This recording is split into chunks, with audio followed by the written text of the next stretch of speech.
Getting ready to go. Riddles, how do you see this one playing out, mate? It's going to be a very interesting contest. Yeah, it really is. And look, it's probably, Imps are decimated by injuries at the moment. You spoke about Riley Buntain. There's talk that he's out for the whole season with a collarbone, so that's massive. Huge. No Lasky. You've also got their brand new full forward Williams who missed the flight this morning. Yeah, the fog apparently. So he's out of action, but then you've also got Brad Valance out of action. So it's not only the key backs that they're losing, it's also the key forwards that they're losing as well. So that's going to bring them back to the pack a little bit here against Ouyen. But I still think that they're really evenly matched. I think that, as you said, the matchups there are pretty well designed for both teams to be able to exploit a little bit.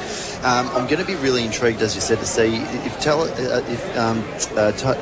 Buntain does go to Reynolds like we think it will.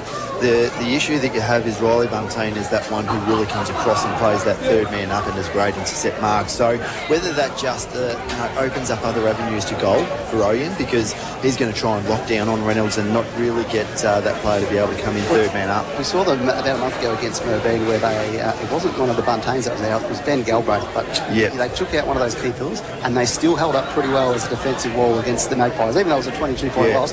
It was a very a tough afternoon for the Magpies going forward. So they've shown that they can have one of those key players out and still stand strong, but it's hard to do from week to week. And the interesting thing is going to be the depth on both sides, because both sides are coming in with injuries, so they've got young players that are coming through. And as we're looking to the interchange bench here, this is probably one of the youngest interchange benches that we've actually seen of Imps for a long time.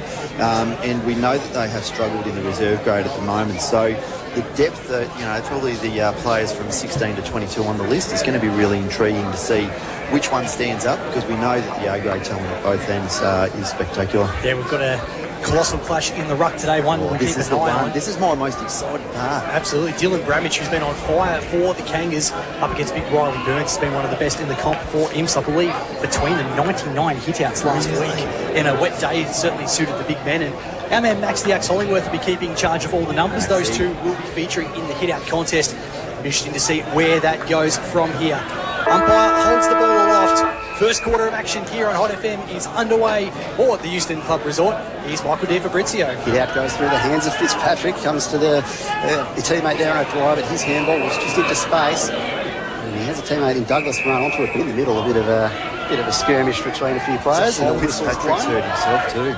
It's not good as We see Douglas opt for the quick play on, sends it to half forward, and it's a nice mark taken there by Mills. He wastes no time either, just a short chip kick in the direction of Fox, who takes a mark, and he'll get the first opportunity to hit the scoreboard of the afternoon. Great leads from both players there, and the kicks executed to perfection, Riddles. Yeah, and it was, as you said, it was nice and measured, both kicks. Mills was a really nice kick to that leading forward there from Fox. This is going to test him though a little bit here. Mitchie's going to be kicking right on 50.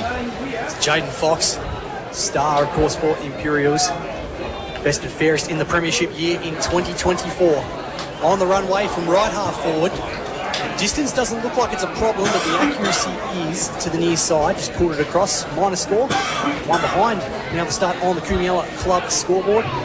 He called it early, didn't he? He was saying that he was going away from the commentary box, Johnny Hollywood, with that breeze, and that's exactly where the ball pushed. So bring back into the field of play by Kane Sherlock, who's been a star for the Kangas coming across from SA this year. The kick wasn't his best, but O'Shaughnessy's going to make it work. Right foot kick long down the line into space. Trying to get the mark going back with the flight. Anyone in particular? I think it might have been Headley at ground level. It's taken away from him. He'll just get the clearing kick, but nice intercept mark on the 11th Street flank. I think that might be Bramage who's got it. Kick comes inboard. He's got a free man there in Sam Mead, one of the more improved players in the comp in the last few years. Switches further. Alex Morris, the scoop, loves it from 50. Just checks the kick a little bit. Unselfish, but didn't quite hit the target. Might be a chance for Lonnie Hampton. Great handball over the top. And the Kangas get the first on the board. It might be Headley who's got that one going through. Beautiful finish, but the hands from Lonnie Hampton were outstanding. Ouyen Utd 1 straight 6. Imperials 1 behind on the Cuniola Club scoreboard. Seeing some quick ball movement out of this one, haven't we? Yeah, it was, and as you said, especially coming from the outside there, Scoot Morris, who's done it so many times, just running across half-back and just releasing that play on the commentary side.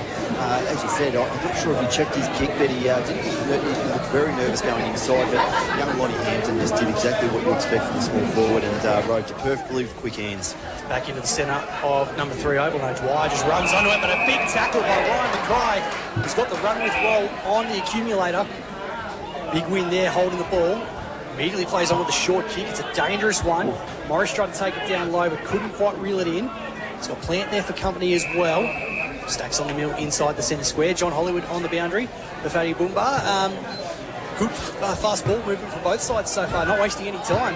Oh, look, it's absolutely sensational, boys. It's going to be, the ground was in perfect condition. The weather is fine. It's great for football. There's no doubt about it. Who we picked to win, boys? Well, I picked Ouyen Utd just purely because of the momentum they've got going. I'm not sure about you fellas. Yeah, Ouyen for me, just with the injuries for Imperials. Yeah, I'll probably have the Kangas, although I think Dallas Wilson's a big out for them. He normally just patrols the wing and racks up plenty of possessions, but as we get things restarted on the corner of the centre square, Douglas gets the handball out to the running teammate. Might have been Buntain who gets the kick away, and then it's just marked on the wing out there by, looks like Penny's got it. He's sent a long ball towards the forward 50, so 2 kicks and they're inside 50 hips off the hands of Fox, spills out to the side of the contest. Can someone run onto it? It's working now. I think there was a little dribble kick towards goal, just behind, so the second behind of the afternoon for Ibs, who trail Ouyen Utd, 1 straight goal. Hey, Riddles, you mentioned before Fitzpatrick looking sore and he's been started down a full forward, so I'm guessing trying to get some more out of him if he can't move properly. Yeah, it was a corky that he definitely got either in the knee or the thigh, so they'll try and get the most out of him with those one-on-one contests. There's a chance here for the Kangas from half-back, just hoof it forward. Buntain's got his name all over that. It's a strong mark. Umpire did pay it. Thought for a second he wasn't going to, but he has clunked it. He's going to switch to the left back flank. Ben Galbraith, we know he loves to run and carry the footy. Goes with the short pass, dangerous. Well done there by Adam Grace to get a hand inboard. Hampton's got some time, shrugs the tackle. Goes towards forward 50, does a kick in hope more than anything. And Buntain patrolling, takes the easy chest mark. He's going to retreat across the fence for the veteran, Simon Callahan. Jackson Penny just lets that one slip through the bread basket, but he's got time to recover. Short kick down the line's nicely taken. Mark there for Imperials going the way of O'Hare. He just goes the short ball up the wing, and another mark under a bit of pressure there, this time from Douglas. He's got a 200 gamer, Colby Hards, running around ready to get involved, and he does, launches a kick up the wing to the contest. The 2 ruckmen are there. It spills out the front though. Gibbs have a run and a try and collect, but it spills free. And the tackle's laid by Hampton. He might have done enough for holding the ball. Johnny, the Kangas will get it back. Sorry, Johnny. We've watched a lot of footy over the years here, but number 3 is notorious for playing on the 11th Street side of the oval. And with the breeze pushing over there, that's the dead side. Both sides have really got to start to look for the open space here on the commentary side to be able to get some free run forward, don't you think? Yeah, definitely. You can understand pushing that way out of defence, but I certainly wouldn't be pushing that way going into attack. And Ouyen should be bringing it this side of the ground with that little bit of breeze that is there going across the ground. Chance here for the Kangas going to half forward. The goal kicker Headley. Strong contested mark there against Handstock. He's got a man free inside 50. Just overcooked that kick. Maybe a chance at the back of the pack though. Buntain run down. Just did enough to shrug the tackle from Plant. Players pinballing everywhere. Taken down there was Joel Grace, who was playing in defence for the last few years. He spent more time in midfield and half forward. Nice to see. Starting to come into his own a bit more, and he's put on a bit of size as well. Big man in the ruck, brought on by Bramage to bring it down. Handball from Mackay was good. Short kick, intercepted. Now chance here for Ogden at the back for Imperials. Sweeping handball's going to work. Forces kick is smothered. Desperate work down there from the Kangas. And it's going to be held up inside the forward 50. I see who that was who got the last leap at it, but it might have been Isaac Johnson, I think, who's been in superb form for the Kangas. Full-bodied smell of that one. At the restart, it was Burns reaching Hines to get the tap down, but it does spew out towards the boundary line, and a tackle there might have put it before it went over the line, so the Kangas will get the chance to send it back inside 50, and that's where they go. About 20 metres out directly in front to the contest, and there's a hold, and it looks like it's going to be a shot at goal going the way of Headley to potentially get his second. He's in the front position, and Colby Hard's pleading his case. They might have both had hands on, but I think that one's always going to get paid, Riddles. Yeah, no, I've seen more hugs from Colby Hard than my wife in that one there. Tom Headley, first one on the board. He's directly in front, only about 25 metres out. Goal umpire does not move. He's got a couple. The Kangas off to a cracking start here. 2 straight 12, leading Imperials 2 behinds on the Kumiala Club scoreboard. And that was the perfect kick in. So coming out from that scoreboard side, that was the exact spot you needed to get it, because you had those small forwards that were coming to the other side of the contest, and with that momentum coming forward, it was going across the face of goals. That's where it was going to be punched through. But it was a really strong mark there by Headley, and he started off well. But that's where they need to go, to that danger spot, be able to set up with those small forwards and crummers so that you can lock the ball in. That was a perfect kick inside 50. Great start to the game for Lonnie Hampton. DFAB some really important tackles and kicks in there as well. He started in the forward line, now pushed on ball. Yeah, good pressure, and like you say, he's done it up the ground as well. So we just wait for the ball. Likely type, isn't he? He's very nimble, very agile, but he's definitely got football smarts about him. He understands where he needs to be at each contest and doesn't waste position at the contest, which means that a lot of the time it's just falling into his hands because he's in the right place. As we've got the ball back in the centre, ready to go. The head start for Ouyen Utd with 2 goals to Tom Headley. And a big leap there from Bramage, and it's just tapped off to the immediate contest, the 2 closest players, and they just wrap each other up, and we'll get another restart between the 2 big men in the middle. Bramage with the better position, gets the tap down, this time to Hampton. His handball just retreats a little bit in the direction of Morris. Hard to collect though, comes back to Hampton, who does get the nice kick away. It's up the wing, and it's a mark taken. The Kangas will look to go inside 50. Beautiful searching lead there for Ouyen Utd. Kick inside 50, Headley again, off hands. Back of the pack, handball comes out for Smith. Just gets away from his grasp. Buntain going through again. As a free for down low, I think a slide against the Kangas. So advantage paid here. Tallis Buntain is down the line. Alex Douglas normally would swallow those ones, left it behind, but numbers are with Imperials, so they can get it through. O'Hare falls to ground level. He's now outnumbered in the contest, and they can go again. Kangas, it's Valance. That's Jim Valance, kicks to half forward. Lead comes up. Looking for options. Got to go to the same spot here again. You have to play that position. Going to the hot spot at the back might be a chance for Ethan Munro if he can get to the fore of the ball. He can't. Spiked away from him. I thought it was going over the boundary. It's taken a few extra ricochets before it's gone over, and a deliberate has been paid. Wow. Oh, that's rough. I think on Forbes in the back line. That's unlucky. It's going to be Adam Grace who's going to take it from right in the point of the pocket. Yeah, there's a couple of tricky bounces to navigate there, so maybe just in 2 minds as to what to do, but the umpire's seen enough intent that which is the measure of it. It's not so much anything else other than whether the umpire decides they intend to. But the kick now from Grace He's gone for the drop punt. It was always a difficult angle, and just the behind. So 2 goals, 1 now to Kangas. But that was the perfect spot again going in there, Johnny. And as you said, the key to that is because they set up so well inside 50 and underneath the contest that they can, when the ball goes across the face of goal, at the very least get it out of bounds so they can reset again and have another attacking shot out of the contest. Yeah, couldn't agree more. And look, that centre position on this ground is so important. When you get off centre wing and you're going into this win or against that wing going across, you go to your centre forward, just like here. Massive mark there over the back of the pack. Well, the free kick's being paid. I don't see who that was. There might have been Young who came over and claimed the mark, but umpire says there was a hold. So Colby Hards, 200 gamer, kicks into the centre. Bumped away from his intended target. Nice pick up there by Joel Grace, and handball was outstanding. Little sidestep from Hampton was good. Created space for a lead down the pack. Off the chest of the leading man coming out. Johnson. Might have been Johnson, it was. The ball now for Imperials to try and clear it out of defence. And Callahan on stage, a little kick. It's well weighted, Jack Mills, and take it and doesn't waste any time.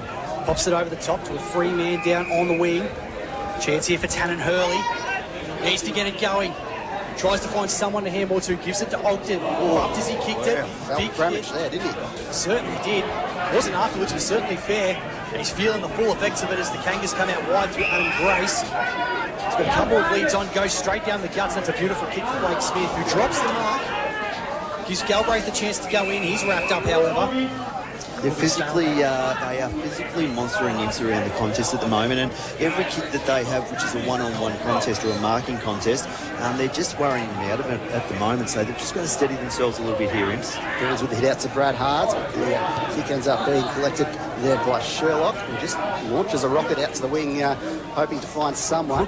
Numbers are with the green jumpers though, although Hampton just navigates it all best, doesn't he? And sprints away 20 metres away from the nearest player in the end and gets a nice kick up the line there to Ramage. He goes inside 50. A nice lead there presented from Luke Young, who's had a few touches early and might have a shot at goal. He's in the pocket though, and opts to just go to the lead of Johnson, pushed in the back. He'll get a shot at goal, closer range. Just 3 kicks in a row. They were all to the perfect position for the leading player there. Riddles, nothing any of the defenders could do about that in that situation. Gee, they look lethal when they move the ball from half-back and they just get a little bit of space breaking away from their direct opponents. They move the ball needle-like, but Hampton, again, the ball falls into his hands because he positions himself perfectly at every contest. He's been really impressive to watch in this first quarter. The little sidestep he's had there just to create space has been very important as they end up going unselfishly as Johnson comes across here to Kane Sherlock, who's been dominating from half-back for the Kangas this season.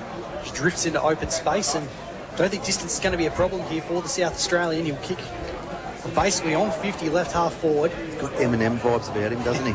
Real Slim Shady, really stand up. 2-1-13 for Imperials, for Ouyen Utd. Make that 3-1-19. Great finish by Kane Sherlock. Imperials 2 behinds on the Kumela Club scoreboard. This opening term on Hot FM for the Houston Club Resort. More here for Colin Tierney.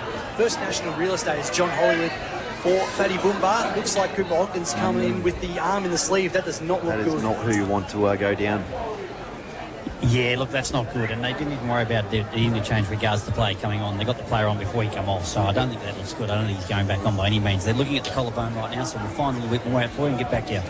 I'll tell you what, poor old Imps at the moment, they are decimated because if Fitzpatrick is, and he's limping around still, I mean, it's not their mid-row players that are hurting, it's their best of the best. Chance here for the Kangas. Nice sweeping handball out of the centre. Finds Jimmy Valance off the wing. Young, sliding mark. Well, umpire's paid it. He was on the wrong side wasn't he?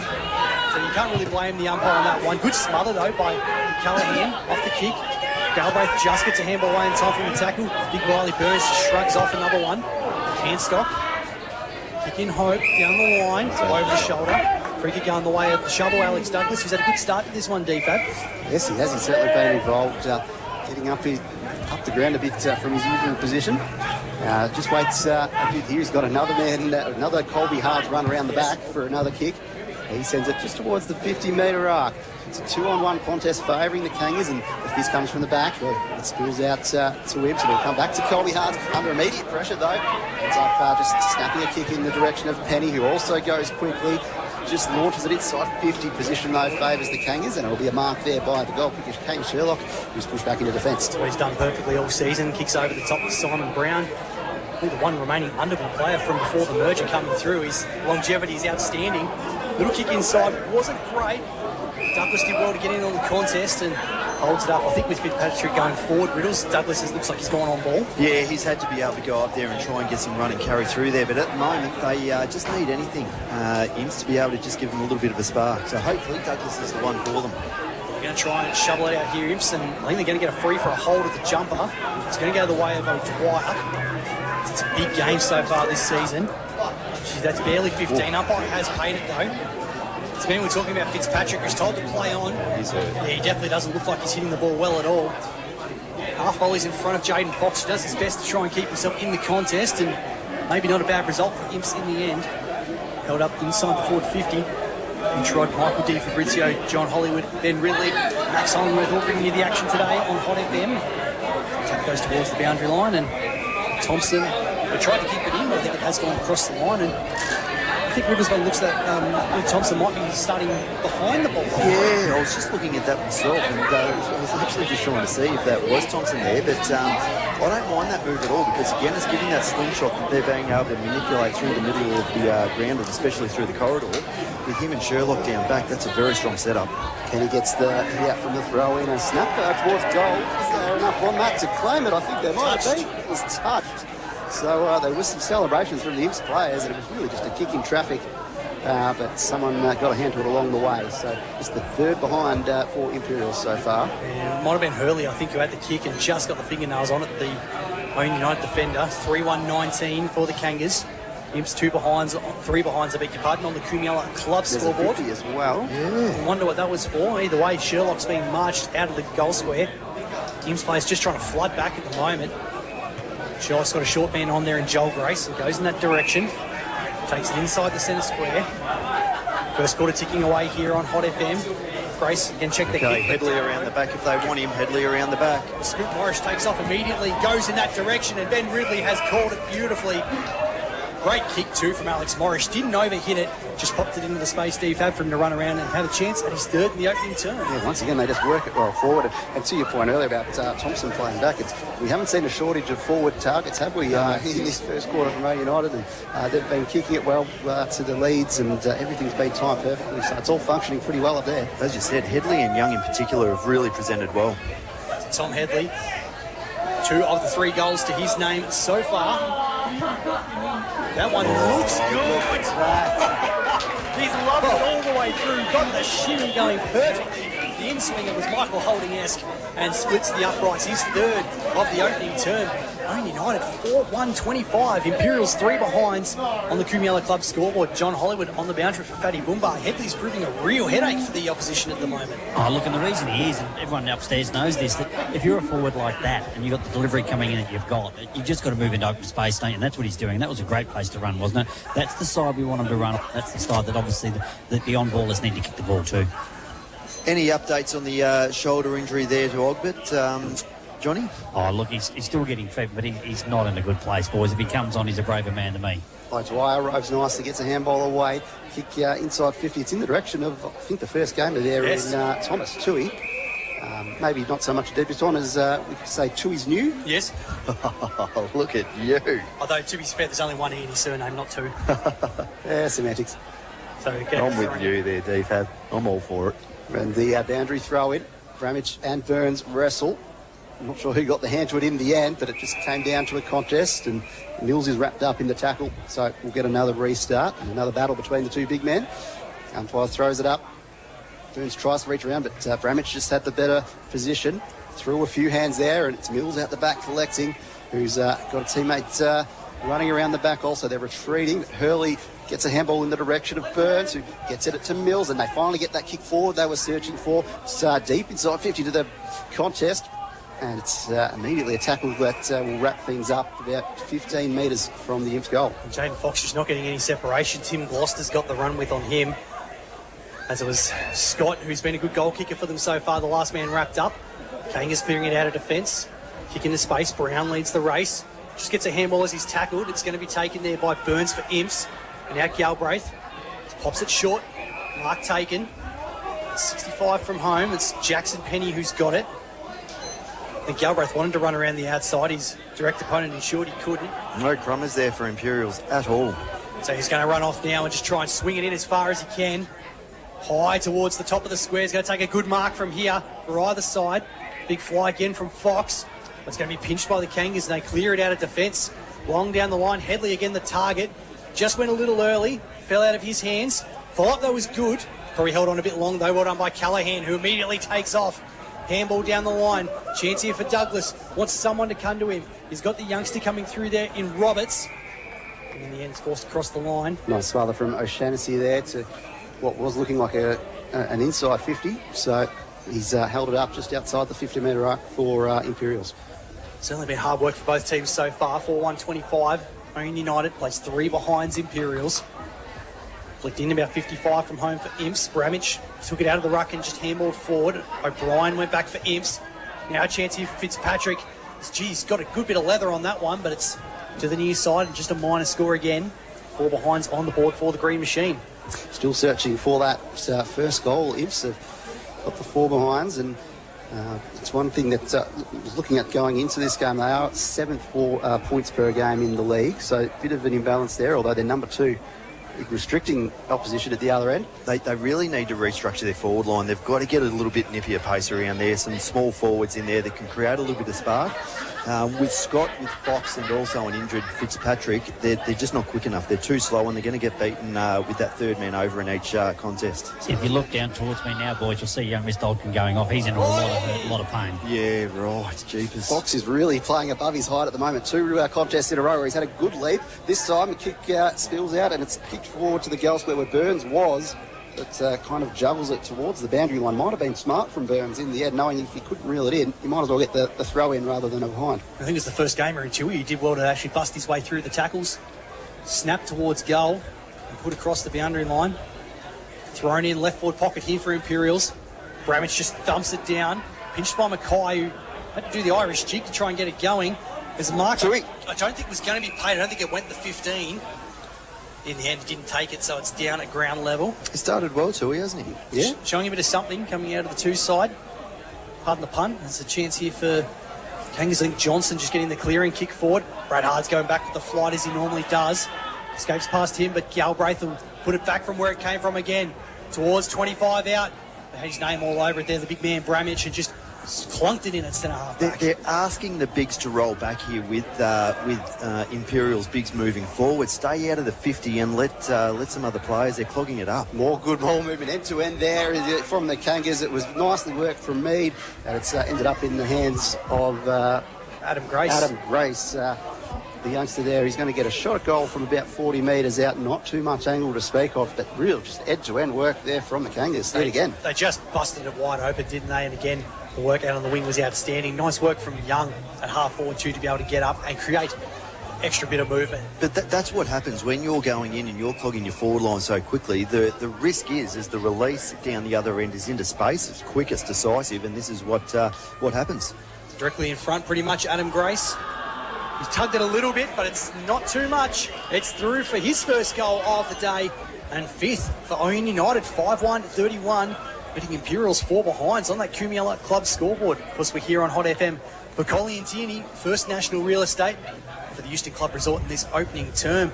John Hollywood, I guess it's probably going to be a tough place to be there at the moment, the Imperials bench. I guess what's the movements that's happening down there? Yeah, look, obviously they're down to 3 and that sort of stuff, and, we've got players that are coming in that probably weren't ready to play on your footy in some regards. But look, on a positive, they're fighting really hard, but the leg speed for Ouyen is incredible. It really is. Forward and back, boys. We resume the ruck battle in the middle, looking forward to Max Hollingsworth's stats between these 2 big men. On this occasion, Bramage just thumps it out of the ruck, and in the end it's roved by Burns. So the stats between these 2 are going to be interesting to hear as diving in a nice position there was Munro. That just helps work it forward for the Kangas. It's at half forward. Brad Hards lays a nice tackle, and he'll get held up directly in front, about 45 metres out from the Kangas, who have had a lot of good ball movement in that forward 50 so far. Less than a minute of game time left until quarter-time break as Imps just trying to get it out. The umpire nearly called a throw. He decided to leave it in the end as Forbes. Back of the pack for Imps, kicks it wide, looking for the youngster in O'Brien, but it escapes him. Out of bounds, only just outside of their defensive 50 arc, left half forward Ouyen United going to the right of your radio dial. Great start for the Kangas, 31 plays 4. And there goes the siren. Full quarter time. What a start it has been for the visitors. As we said, 5-1, 31. Imperials 4 behinds on the Kumiala Club scoreboard. The team also licking their wounds on the injury front here already in this contest. On Hot FM, the first term brought to you by the Houston Club Resort. We're here for Collie and Tierney, First National Real Estate. We'll go back to the studio for some messages from our valued sponsors, get some numbers from our man Max the Axe Hollingworth. Johnny Hollywood will tell us what was happening at the huddles. We'll be back for the second quarter on the other side of this on your home of live local sport in Sunraysia. Enjoy everything the Houston Club Resort has to offer. Sunday to Thursday, 10:30am to 11pm, and Friday and Saturday, 10:30am till midnight. Station 46 Bistro, open 7 days a week. Bookings recommended. Members draws, cash draws, Wednesdays, Thursdays and Fridays between 6 and 8pm. Weekly Wednesday raffles from 7pm. Free live entertainment Friday and Saturday night. Become a member. It's easy and affordable with huge benefits. Visit www.houstonclub.com.au. Hot sponsors. It's worth the drive to Pioneer Ford Robinvale. You get so much more than you thought. It's not just the place for great deals from your award-winning Ford dealer. They're also proud to offer customer service that extends throughout the ownership for your vehicle and beyond. Experience the difference and contact Pioneer Ford Robinvale today for sales, servicing and repairs you can trust. It is worth the drive. Head over to Pioneer Ford Robinvale or log on to pioneerford.com.au. LFCT 7329. Sponsors of Hot FM. Invest in yourself, level up your fitness and smash your 2026 goals at Club Aquarius. Choose from the 24/7 Gym and Group Fitness Centre on 15th Street, the 24/7 Gym and Wellness Centre on 11th Street, or the new 24-hour convenience clubs at Irimple and Redcliffe, and coming soon to Golgol. Let the Club Aquarius all-in-one app make your fitness journey easier. Check class timetables, track your activity and progress, and explore thousands of exercise demos all from your phone. Club Aquarius. Hot sponsor. Outstanding results again and again and again.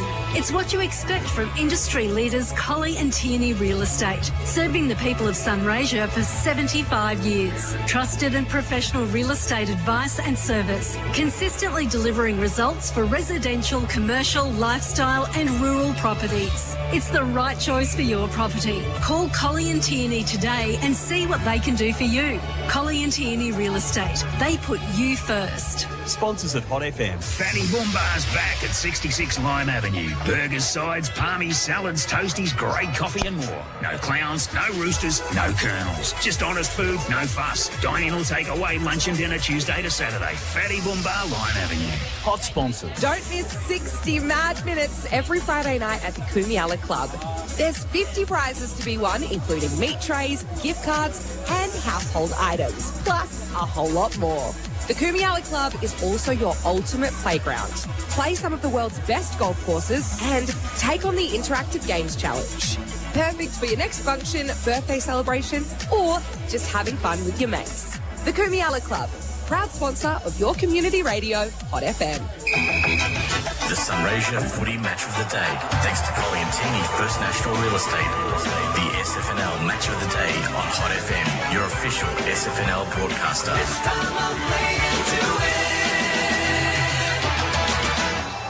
Sunraysia Footy is live and local on 106.7 Hot FM, of course 90.7 if you're listening in Robinvale, Wentworth or in Ouyen. And if you are listening from down the highway, I think you'd be very happy with how your team has started this one. Ouyen United 5-1-31, leading Imperials 4 behinds at quarter time here at the number 3 oval. 3 goals in the opening stanza for Tom Headley for Ouyen United, singles for Kane Sherlock and for Adam Grace. Of course, no majors yet for the Green Machine. For the first time today, it gives us the pleasure to welcome in Max the Axe Hollingworth with all the numbers. Welcome, Maxie. Thanks, Harry. Mitch. Always a pleasure, mate. We apologise that it's a packed house up here and you sort of had to shuffle over into the corner, but you've been furiously working away. Let's start with the visitors at the moment. Now, you are keeping a close eye on the 2 rucks, but have a look through some of their better ball winners so far. Kane Sherlock is one you're keeping an eye on. Yeah, Kane Sherlock was good that quarter. He had 5 possessions, 2 marks and 1 goal. Isaac Johnson did some nice things. I think I may have accidentally miscalled him a few times too, because a few guys with similar stature, maybe quieter than what we anticipated. Yeah, Isaac Johnson just had the 2 possessions that quarter. What about the big man, Dylan Bramich? Dylan Bramich was good that quarter. He had 3 possessions, 1 mark and 9 hit-outs. All right, and down below as well, we've got Luke Young. Luke Young was solid. He had 3 possessions and 2 marks. All right, let's go for the green machine. Unfortunately, one man you were calling looks like he's done for the day, Cooper Ogden. Yeah, Cooper Ogden was good until he got injured. He just had the 3 possessions. Alrighty, but you're also following the milestone man in Colby Hards. Colby Hards was good that quarter. He had 4 possessions and 1 mark. What about Riley Burns? His battle in the ruck is going to be very fascinating. Riley Burns is also good that quarter. He had 5 possessions and 5 hit-outs. All right, Talis Fontaine, we talked him up before the game. How did he start? Talis Fontaine was great that quarter. He had 6 possessions and 3 marks. They were all intercepts as well. And the accumulator, Willow Dwyer. Willow Dwyer was also good with just the 4 possessions and 1 mark. And in the rucks, you're having a look at the hit-out contest. They've both been monsters this season. Who's leading the way at this stage? Dylan Bramich is currently leading with 9 hit-outs to Riley Burns is 5. Love your work there, Maxie. Thank you very much for that quarter-time update there in terms of the numbers. Mitch Rod, Michael Di Fabrizio, and also Ben Ridley here up in the box. And down on the boundary, it is John Hollywood for Fadi Boomba. Johnny, which huddle did you go to at quarter-time?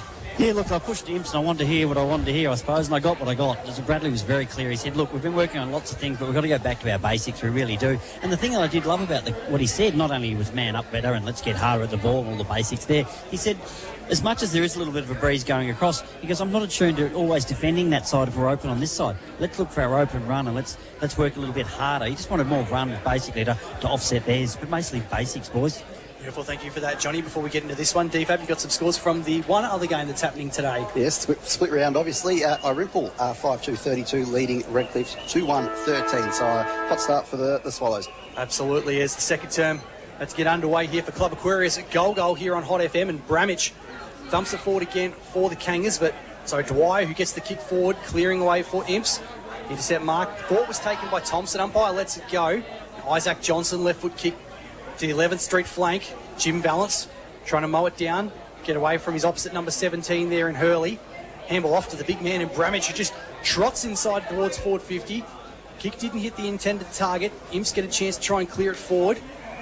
Off hands, and it's going to scuffle its way across the boundary line. Still just inside Ouyen Utd's forward 50.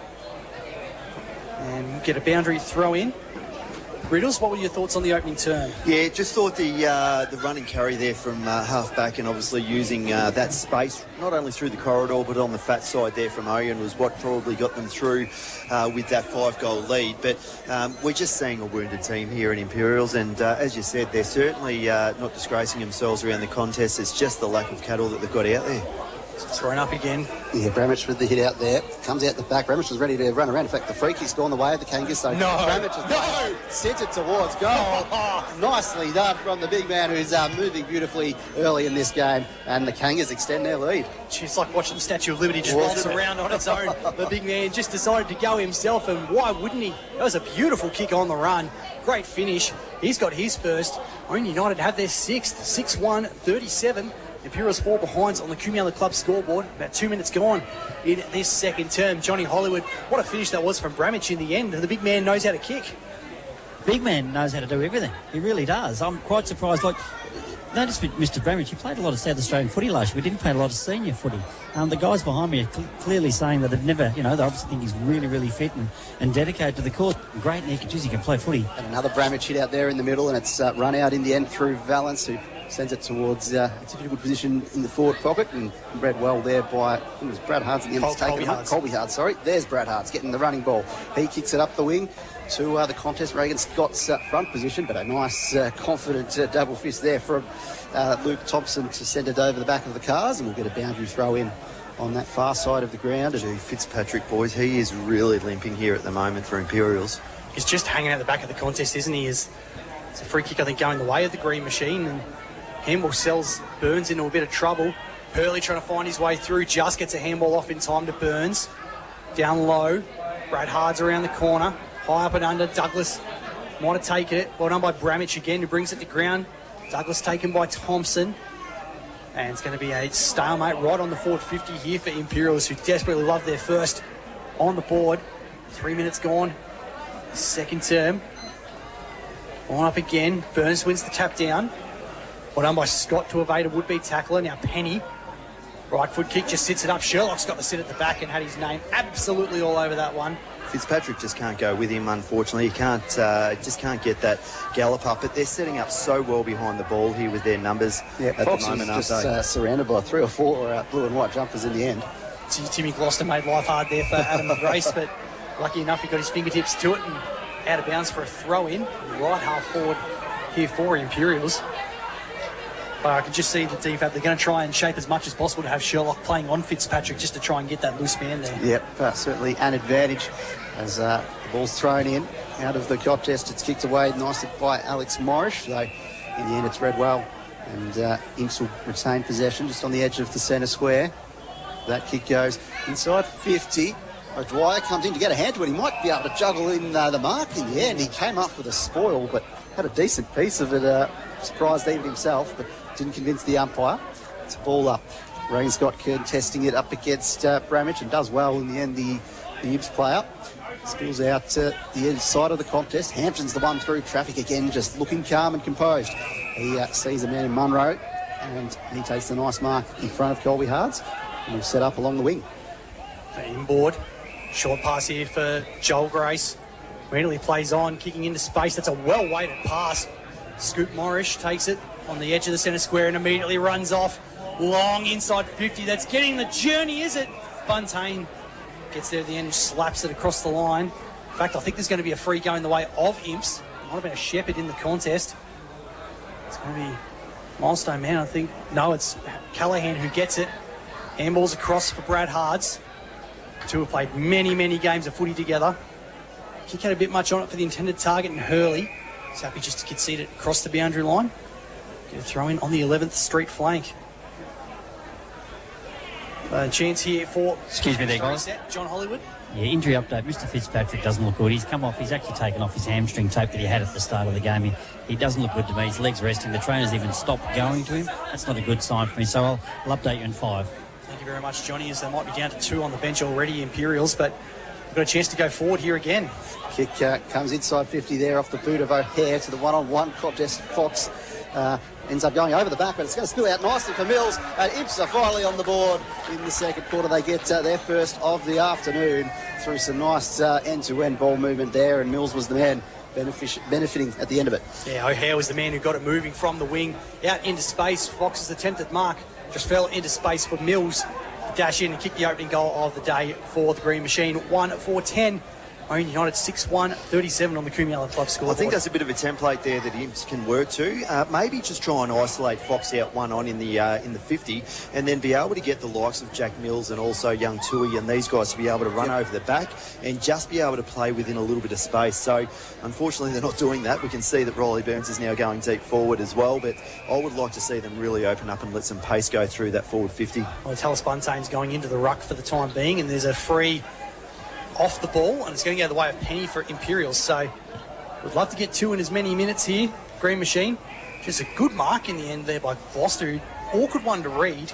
It was a really awkward one, wasn't it? Takes it nicely and goes across to the right back pocket for Sherlock. See, this is where the problem is too for Imps. They've got Riley Burns. It's going to be resting on Sherlock. Sherlock's going to be able to run him off now, and he's going to have a look at this. They're going to run straight through him. He's pushing him down the ground. Riley Burns isn't getting any rest. Keep him up at centre half forward and at least let him make a contest without having to run in and out of the 50 the whole time. Kick from Valance down the wing.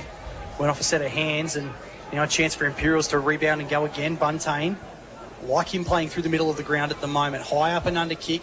Goes towards Burns. Sherlock spikes it down. Going to leave the race there.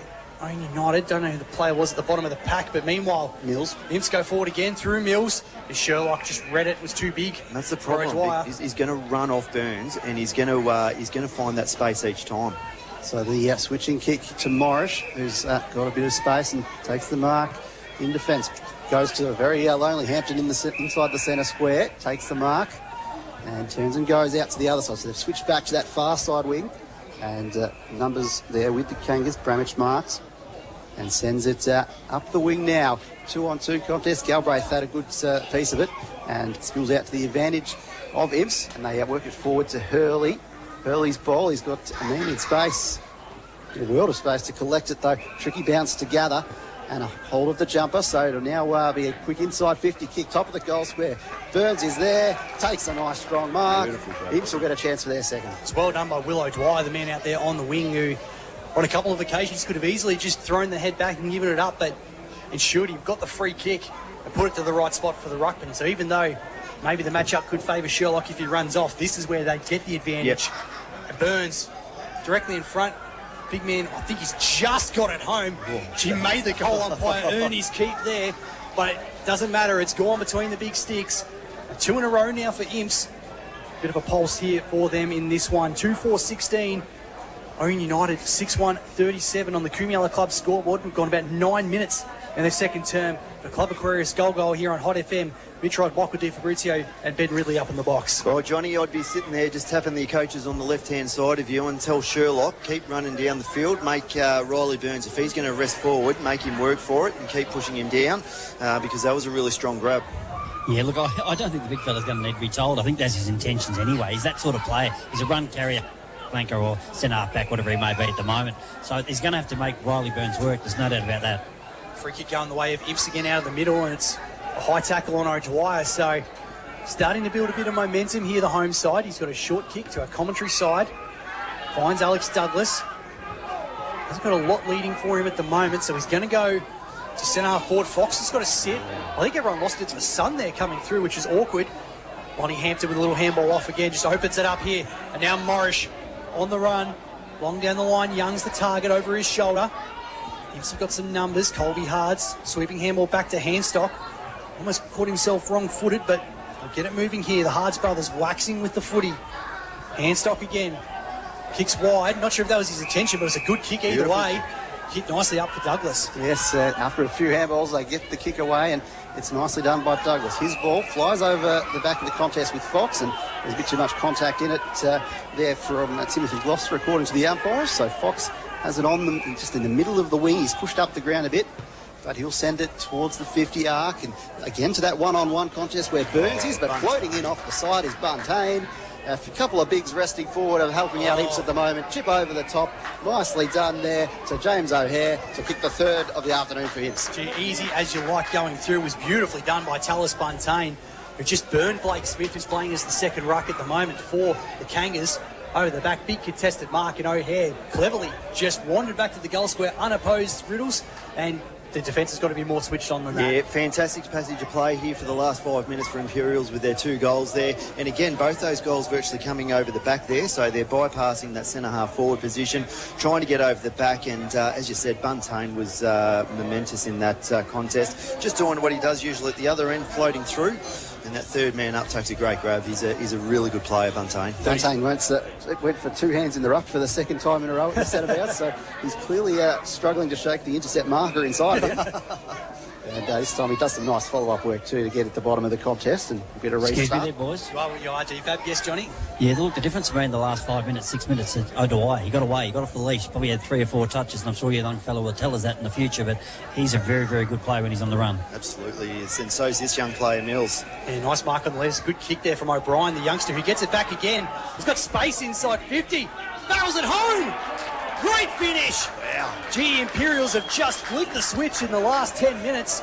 They've moved to 4-4-28, pulled the margin back to 9 points. Ouyen United 6-1-37 on the Kumiala Club scoreboard. That's a beautiful old school 1-2 there, DFAB. O'Brien, who's got a little bit of space about him coming through, young Paddy, and to get it back from Mills and opened up the space. Yeah, taking the game on, wasn't it? And you can sense just from the crowd noise that that's probably the goal that lifts the home crowd back into this, really get them on their feet, because it's suddenly not just, oh yeah, we're ticking away, we're trying to come back. We've just kicked this exciting goal on the run, we're coming back. And they've also lowered their eyes, so they're not kicking long and waiting for these crummers to go down because they're not there. So Mills has started to get really active across our forward, and it's the pace that's coming across that forward 50 that's setting up these goals, but it's Buntain also in the ruck. Absolutely, it is. Kangas try to go forward this time. Sam Mead laying a big tackle and just keep a stalemate in the centre square. 37 plays 28. Kumiala Club scoreboard. Second term of Hot FM footy for Club Aquarius goal as Imps look to go again. Well, it's pinched there by Jim Valance, who's had a good term. He'll kick the centre half forward, but well done by the experienced Bradley Hards. Goes back to the flight at centre half back, takes the grab. Where's the 11th Street flank? Got a man on out there. I think that might be O'Dwyer again, who's really coming into it in the last 5 minutes or so.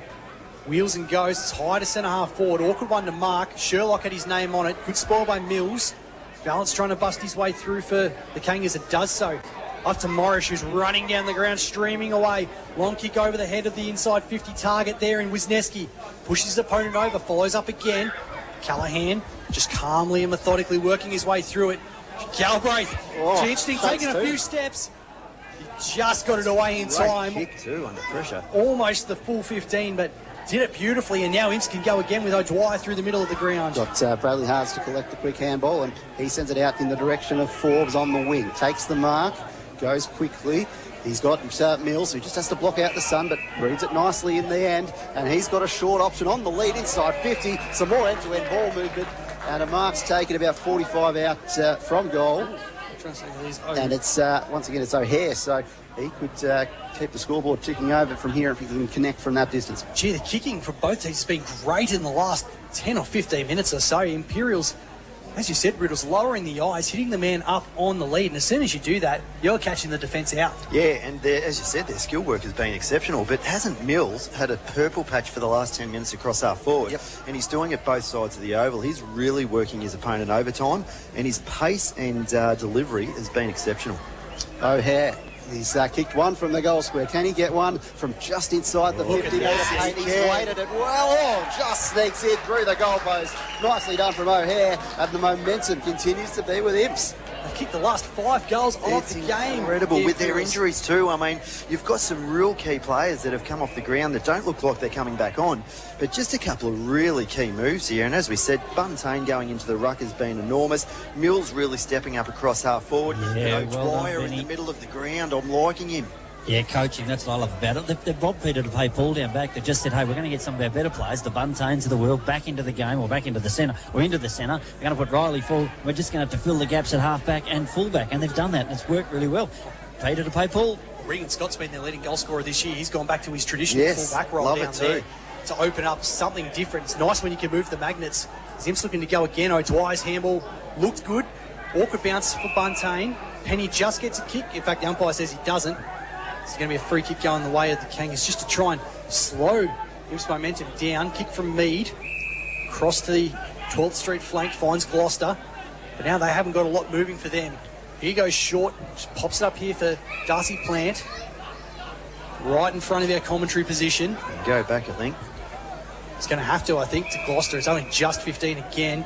Imps are really clogging up the space in the midfield really well through the corridor here, and that's where they were getting exposed in the first quarter. So, again, great coaching and great communication amongst the players. Brown took it on the lead and decides to go now. They've got a free player at half forward. They thought through this well. Chance here for Johnson. Left foot kick inside 50. Oh, nice. Gee, that was a spearing pass and a great mark from Bramage, who the other big man's gone to full forward down the other end too. He said, anything you can do, Burnsy, I can do it as well.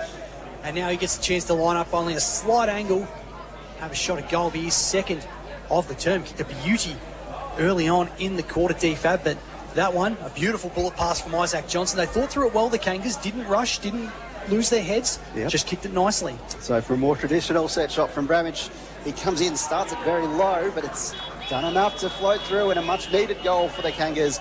Bramage delivers his second. Unlike last week, Riddles, where of course it was a wet weather footy day, it was very much about the desperation, the hard work.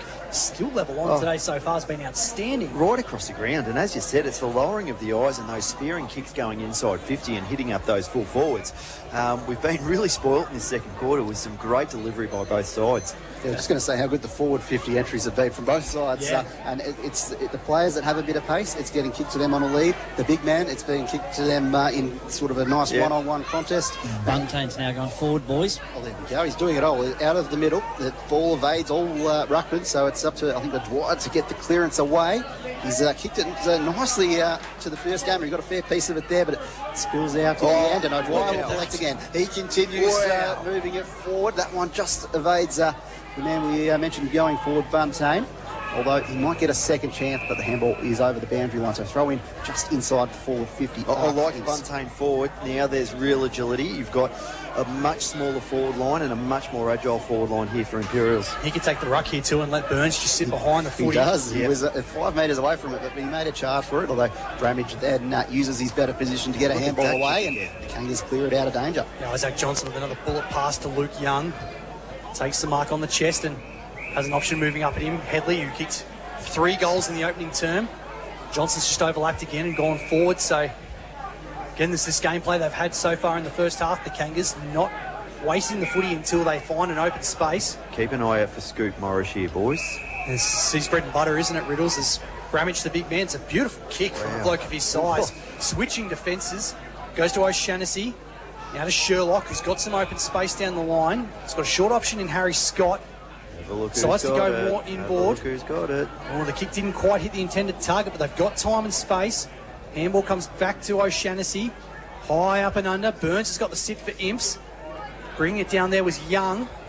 Scott wide near the boundary. He's going to get escorted across. We'll get a boundary throw in. 55 from home. I'm just watching this, Johnny. Have a look at Scoop Morris. This is made for him, and he's all by himself in the middle of the ground. He's looking dangerous. He's always dangerous. There's no doubt about that. He gets to the right positions, doesn't he? He certainly does, yeah. Reminds me a bit of like a Nick Blakey at Sydney. If you just get the bit of space over the back, he's going to absolutely destroy you. Yeah, really good call. Kick inside 50 here for the Kangas, off the hands of Young. Headley picked it up nicely, but Grogan with a strong tackle. Takes him to ground. Get a stalemate. Right forward pocket. Gone about 20 minutes of game time in this one in the second term. Now Imps clear it out of defensive 50. Might be youngster O'Brien who's got it out of there. Well done. Back of the pack there from O'Shannessy off hands. We held up again on centre wing. So a bit of a breather here at the moment after the coast-to-coast footy we've seen in the last few minutes. 43 plays 34 in favour of Ouyen United here at number 3 Oval. Hot FM match of the day, Bramage. Handball was good there to Mead. Stood up in the tackle, long down the line, and Young gets there just inside the boundary line with a chest mark 55 from home. He's got the chance to send it inside 50 and does indeed look that way. The one-on-one contest in the end was just a hand hook from Johnson and bounces through a few hands and handball away there nicely there from Mackay. He's kick inside 50 from the Kangas, almost Headley, another mark. Imps try and run it out, but spills out again. A lot of ferocious tackling, a lot of pressure in either direction. And this looks like it'll go over the line, whether it's a throw-in or a point. Rush behind. The rush behind, so just inside that behind post. Bit of chaos footy on that occasion there. How good's that effort, boys? Yep. That effort has just gone up unbelievable. They're 2 down and their effort's just gone through the roof. Yeah, been very, very impressive since they've, as you said, with 2 on the bench, they've stepped it up a notch here, Imperials. Big mark here from Kane Sherlock, who's just forward of centre wing on the 11th Street side for the Kangas. It's time ticking away in this second term for Club Aquarius goal. Goes in short again for Bramage. Obviously like using the big man as a pivot point. Loops the handball over the top here. Chance for Thompson. He's going to send it sky high. Got a good bit of purchase on it. Front of the pack. Spoiled away there from Headley. Grogan on the last line. Geez, in trouble. Umpire said he got a handball away in time. Imps players just trying to bust their way through. Trying not to get caught here in the pocket. In the end, they've done enough to escort it across the boundary line. Right forward pocket here for the Kangas. Absolutely nothing forward of 50 here for either side going towards the Imperials end. So really trying to lock this contest down. As we see the boundary throw in. Burns at the back of the contest and in the end beats both ruckmen. And just held up quickly there. So it's a free kick going the way of Imps. So Galbraith will just hold it up and says calm down to his teammates. I think he knows it's late in the quarter and they don't want to do anything too silly. He kicks it out of defence. It's going to favour Sherlock though. He's had his name all over it, so the kick out of defence is immediately marked by the Kangas and Sherlock will get a chance to send it back from where it came. Goes to the contest. The big ruckmen are there. There's a big fly. Comes off hands to Brad Hards though at the front of the pack and he's got a runner out the side and he'll choose to share it with O'Dwyer, who kicks the ball out to the wing to the contest. Whistle's blown though. Bit of a hold. And so Imps will get the chance to keep moving it up that wing. O'Hare's had a good term here for Imps. This is where they've got to exploit over the top the space that they've got. O'Dwyer on the run, got the handball received, little chip inboard. Gee, to push after the kick, so umpires played downfield, which only gains about 15 metres of territory, but slightly more central, so O'Hare will take it again. He's 60 from home. Not a lot of time left. In fact, it's Forbes who's going to be the man who has the ball in hand. He's got Brad Hards very short wanting it. So it's going to go inside 50. Buntain at the backs by himself. I reckon he lost it to the sun. He lost it, didn't he? He did, and Sherlock takes the intercept mark. Big chance gone begging from defence before for Imperials. I think Galbraith went down the far wing, but O'Dwyer was free at centre half back, and let him know about it too, as I think it's Johnson who's got it in half back here for the Kangas.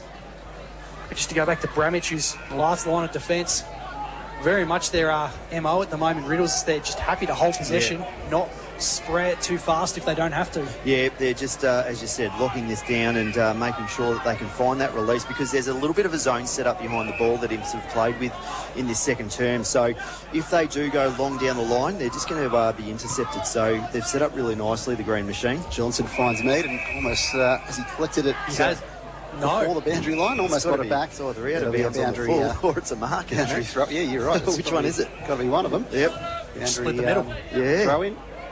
But gee, the work right there of Johnson, who had it in the back pocket, just sprinted down the wing, DFAB. Absolutely. As it comes back in, we've got Bramich against Burns, but it just falls short of the ruck contest. Burns with the follow-up tackle, and we get a restart on the wing, not just outside the centre square, as we are in the late stages of this second quarter, with Imps fighting back a bit this second term.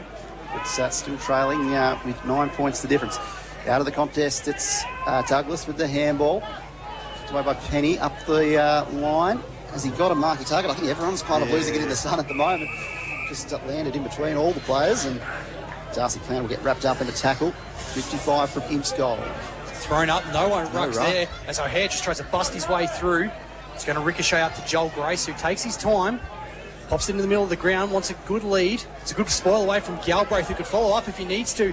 Buntain, he was free. Him coming. He had no idea that Sherlock was coming, got the handball away in time. Little shovel handball from Thompson was good. Morrish, and down low. Mark taken there by Harry Scott. Goes back to the former skipper in Morrish. Long kick down the line, raking. Right foot kick. I mean, it doesn't make sense when you say it. It's only left foot kicks who are raking. It's almost nicely done there from Callahan to get the spoil in the one-on-one, but it's gone the other way. You're really starting to see this wave move forward of the Ouyen players. As you can see, once they get this ball forward of centre, you see all of those half backs, really roll deep forward. So Kangas just have a man in space, just outside 50. Short ball in the end was intended for Hampton, but just off the side of the boot. It must have gone to Forbes in the end, and he's got Galbraith in the middle. A bit of a run from Imps, almost end-to-end opportunity here. It's inside 50. Spoil out the back and might have collected a bit of the shoulder there. So it's a free kick going the way of, is it O'Hare that's pushed O'Dwyer, forward? I think. O'Dwyer, sorry. And 50 as well. And I'll tell you what, there would be probably 30 seconds left on the clock here. Gee whiz, it was O'Shannessy who I thought actually got a good fist of him with the spoil, but the umpire said the arm lingered a little bit too long. I reckon he told the umpire what he thought of the decision. And O'Dwyer, who's had a brilliant second term, has put that one through, and Imperials have cut the margin back to just 4 points, 6-4-40. Ouyen United 7-2-44 on the Kumiala Club scoreboard. We have ticked away to about 26 minutes of game time now. John Hollywood on the boundary for Fatty Boomba. Can't really afford to be too undisciplined on game days like this, because they're going to make you pay going either way. Yeah, look, exactly. The decision was 50-50. I'm not sure if it was there. If it wasn't, the umpire was closer than I was. It was over the shoulder. Yes, maybe it was. But as for a discipline-wise, you just got to leave it alone. Don't let him give you something like that and let kick a goal with, as you said, probably about 30 seconds. But O'Dwyer, boys, he's the one that said, jump on my back. I'm a little bloke, but jump on anyone. I'll take you there. Tell you what a gutsy second quarter here from him. It's been phenomenal. So Burns with the hit out in the ruck. It comes to the bottom of the pack, and Burns roving as well, trying to get on top of it. The handball away favours the Kangas, but that'll be the half-time siren, and the Kangas will be happy that it's arrived. Yeah, absolutely. Despite being down to 2 men on the bench, Imperials 6-2 in that second quarter have put themselves right back in this contest. Ouyen United 7-2-44, leading Imperials 6-4-40 at half-time. Hot FM Sunraysia footy match of the day here in round 9. from number 3 oval in Mildura. Mitch Rod, Michael Di Fabrizio, Ben Ridley, John Hollywood and Max Hollingworth bringing you the action today. We're going to throw back to the studio some messages from our valued sponsors. Maxie will give us all the numbers. The boys will give you the wrap-up of the first half. This is your home of live local sport in Sunraysia, 106.7 Hot FM. Don't miss 60 mad minutes every Friday night at the Kumiala Club. There's 50 prizes to be won, including meat trays, gift cards and household items, plus a whole lot more. The Kumiala Club is also your ultimate playground. Play some of the world's best golf courses and take on the Interactive Games Challenge. Perfect for your next function, birthday celebration, or just having fun with your mates. The Kumiala Club, proud sponsor of your community radio, Hot FM. Outstanding results again and again and again. It's what you expect from industry leaders Colley and Tierney Real Estate, serving the people of Sunraysia for 75 years. Trusted and professional real estate advice and service, consistently delivering results for residential, commercial, lifestyle and rural properties. It's the right choice for your property. Call Colley and Tierney today and see what they can do for you. Colley and Tierney Real Estate. They put you first. Sponsors of Hot FM. Invest in yourself, level up your fitness and smash your 2026 goals at Club Aquarius. Choose from the 24/7 Gym and Group Fitness Centre on 15th Street, 24/7 Gym and Wellness Centre on 11th Street, or the new 24-hour convenience clubs at Irymple and Redcliffe, and coming soon to Golgol. Let the Club Aquarius all-in-one app make your fitness journey easier. Check class timetables, track your activity and progress, and explore thousands of exercise demos all from your phone. Club Aquarius, hot sponsor. Fatty Boombar's back at 66 Lime Avenue. Burgers, sides, palmies, salads, toasties, great coffee and more. No clowns, no roosters, no colonels. Just honest food, no fuss. Dine in or take away lunch and dinner Tuesday to Saturday. Fatty Boombar, Lime Avenue. Hot sponsors. It's worth the drive to Pioneer Ford Robinvale. You get so much more than you thought. It's not just the place for great deals from your award-winning Ford dealer. They're also proud to offer customer service that extends throughout the ownership for your vehicle and beyond. Experience the difference and contact Pioneer Ford Robinvale today for sales, servicing and repairs you can trust. It is worth the drive. Head over to Pioneer Ford Robinvale or log on to pioneerford.com.au. LFCT 7329. Sponsors, Hot FM. Enjoy everything the Euston Club Resort has to offer. Sunday to Thursday, 10:30am to 11pm, and Friday and Saturday, 10:30am till midnight. Station 46 Bistro, open 7 days a week. Bookings recommended. Members draws, cash draws, Wednesdays, Thursdays and Fridays between 6 and 8pm. Weekly Wednesday raffles from 7pm. Free live entertainment Friday and Saturday night. Become a member. It's easy and affordable with huge benefits. Visit www.eustonclub.com.au. Hot sponsors. The Sunraysia Footy Match of the Day, thanks to Ouyen Utd First National Real Estate. The SFNL Match of the Day on Hot FM, your official SFNL broadcaster.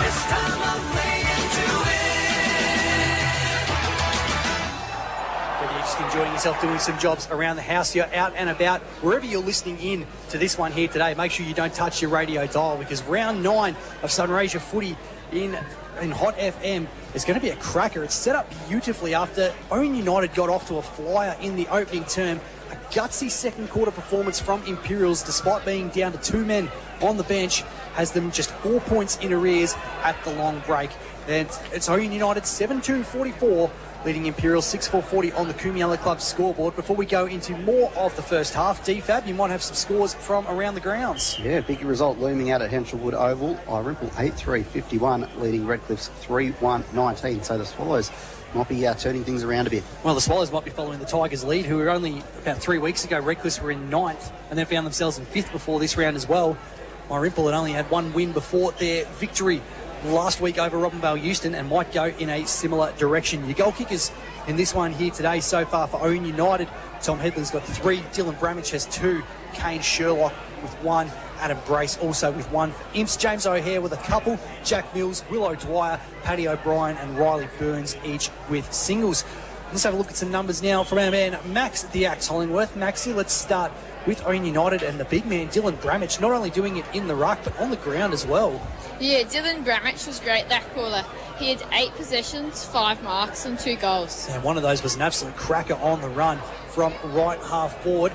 Luke Young a bit quieter in that quarter after being impressive in the opening term. Yeah, Luke Young was quiet with just the one possession that quarter. He certainly tried not to blaze it away down the ground. Isaac Johnson, busier in that second term. Yeah, Isaac Johnson was more involved that quarter. He had 5 possessions, 1 mark and 1 inside 50. And Kane Sherlock, busy as always from half-back, some really important contested marks. Yeah, Kane Sherlock was great. He had 8 possessions and 8 marks. All right, what about for Imperials? Let's start with the milestone man, the 200 gamer, Colby Hards. Colby Hards was good again that quarter. He had 4 possessions and 1 mark. All right, Will O'Dwyer busy again and got a really important goal late in the term. Yeah, Will O'Dwyer was superb that quarter. He had 12 possessions, 2 marks, 2 inside 50s and 1 goal. Double-figure possessions, what a term for him. Tallis Buntain as well. No, maybe not as many touches off the footy, but was important going into the ruck. Yeah, Tallis Buntain had 4 possessions and 1 mark that quarter. And what about, who else you got in there? Hey, Riley Burns, the big man. Riley Burns was good that quarter. He had 3 possessions, 1 mark, 2 tackles and a goal. Where's the hit-out count sitting at the moment? Looks like it's fairly even from a just a generic viewpoint. Yeah, Dylan Bramich is 12 hit-outs to Riley Burns is 9. Beautiful. Love your work there. Max the Axe Hollingworth will come back to you at 3/4 time. Of course, it is half-time here in Hot FM. Match of the day, 7-2-44 for Ouyen United. Imperials 6-4-40.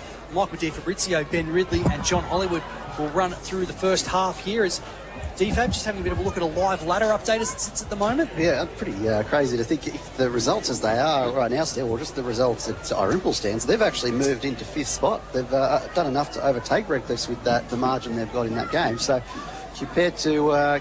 we were going into last week's game saying Irimple were on the bottom of the ladder. They could be in the top 5 in the matter of 2 weeks. It's a pretty crazy season. But back to this one, boys, how have you found the first half? Well, Johnny picked it out very early there. O'Dwyer was absolutely spectacular and carried them on the shoulders. But I'll tell you what, young Mills was fantastic across half forward, just with a nice little bit of pace. But off air, Johnny and I were just talking about this, and I agree with Johnny. This Imperial side, fully fit, is good enough to be a premiership side.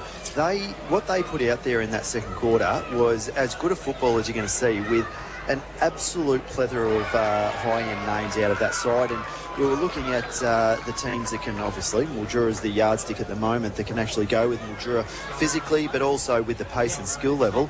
And as I said, we hope we get to see, Johnny, a fully fit Imperial side, because what they put out there in that second quarter was incredibly gutsy, and they dug in deep and played some really good football. Oh, they were brave. They were so brave. It wasn't funny. They were 2 down. They were at backs against the wall. Their coach is yelling at them at quarter time, saying we've got to go back to the basics, boys. That's not what we trained. That's not what we're meant to do. Yes, we're depleted a bit, but we've got a plan. Let's go to our plan. And they did. But he said it starts with intensity. If we haven't got that intensity, if we're not going to pick them up and give ourselves the opportunity to be in the contest, we're out of it already. But after that, it took bravery. And they just, we're talking about the kicks DFAB. Once they lowered their eyes and they actually understood that going deep inside their attacking 50 probably isn't their greatest strength, because they just had, no real promise at the ball. Once they could get Mills and these guys at half forward into the game with that bit of pace, young Tui's been impressive across half forward as well. But lowering the eyes, they used the ball incredibly well, and they were able to cut through that zone defence that had worked so well for Ouyen in that first quarter. Yeah, and that fast ball movement has been key to actually getting things going. It's a lot of the goals have come from a kick that's come from either halfback, and it's just been 2 kicks later, it's in the forward line, or there's been a turnover, and it's just it's coming in quick, but it's coming in quick with the right intent. It's if you got a good runner on a lead, they kick it to the space that they can run into, or if it's Riley Burns resting forward, they loop it up, and they're gonna back him in to win a one-on-one contest. Do you know what I like too, Johnny, is they actually cut off the corridor. So how many times in that first quarter we saw Ouyen try and switch the play, get out on the fat side, which they used really well through Morris and the half-backs, but they were getting plenty of ball through Hampton through the middle of the corridor, and they were just moving that ball so quickly. Imps really cut that off in the second quarter and clogged up that corridor. We talk about the players being brave, but sometimes the coaches standing on the bench, selectors, they need to be brave too. They were. So I actually believe that Brad Valance, as a power forward, is actually a backman coach. What I mean by that, he sets up at the back line first. I want my monsters, my better players from halfback, fullback, and we'll win a game from there. Then we'll push forward from there. It took real bravery to go, we're going to have to put Buntain in the ruck as the second ruckman and push him forward. We're going to have to take Regan Scott from forward, who's been great forward this year. Swap him over. We're going to have to try and get Riley Burns down deep forward so he can have a rest, because he can't come off. the poor bugger. He's staying on that field. The big fellow at 6'5", 110 kilos. You're on all day, mate. Too bad. Nice sunny day. It takes bravery to do that as a coach. You stick with what you normally know. You normally stick with that. He wasn't prepared to, or the selection committee weren't prepared to. They just said, no, we're changing it. They've got the magnets, they've mixed it up, said, right, let's go back to plan B or C, which they've done, and then the players lived up to their part of the deal. We're making some changes, but you've got to give us the integrity that goes with the changes. We'll just cover down back. We'll put Colby down there, we'll Brad down there, Hards as well. You blokes just have to hold your own. Yeah, hold your own, we're right. The other thing too, DFab, is you don't have many real nifty forwards that are down there because Hampton got more up into the midfield in that quarter.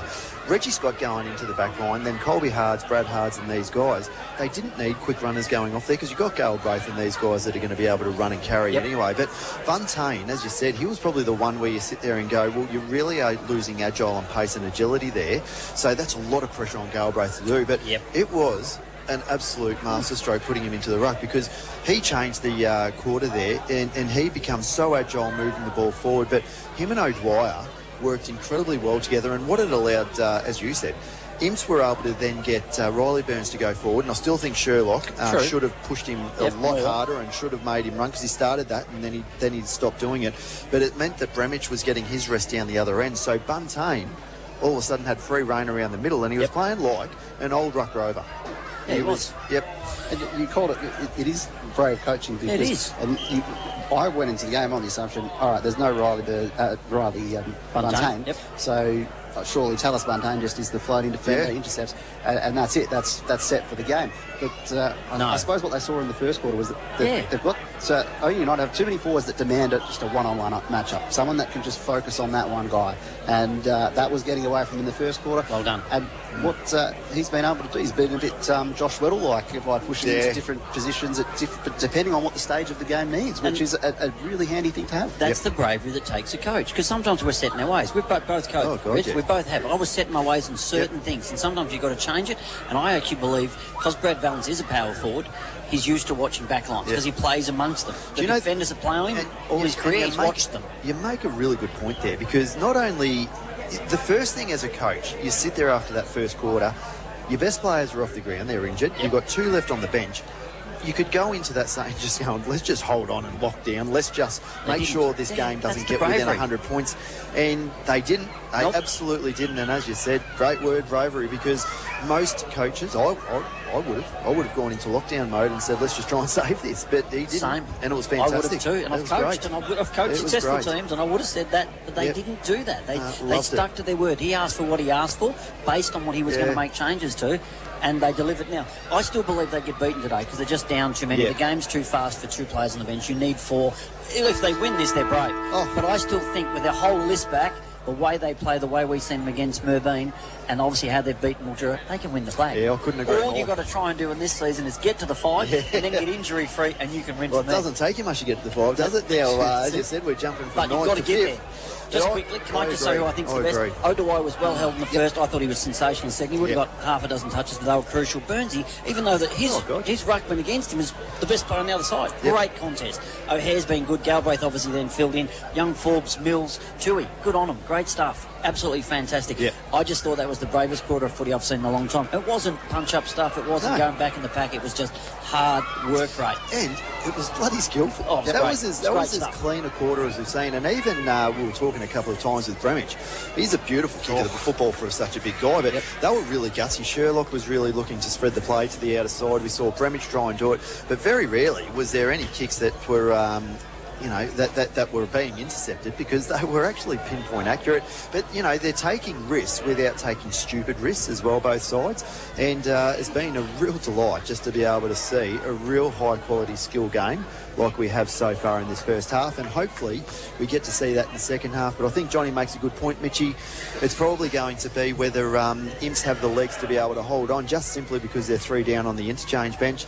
But, gee whiz, if they can, this could go down as one of the best gutsiest wins that we've seen in a long, long time. Well, considering how tight it is around that sort of 3rd to 6th mark in this ladder, that could make a huge difference going forward for the rest of the season.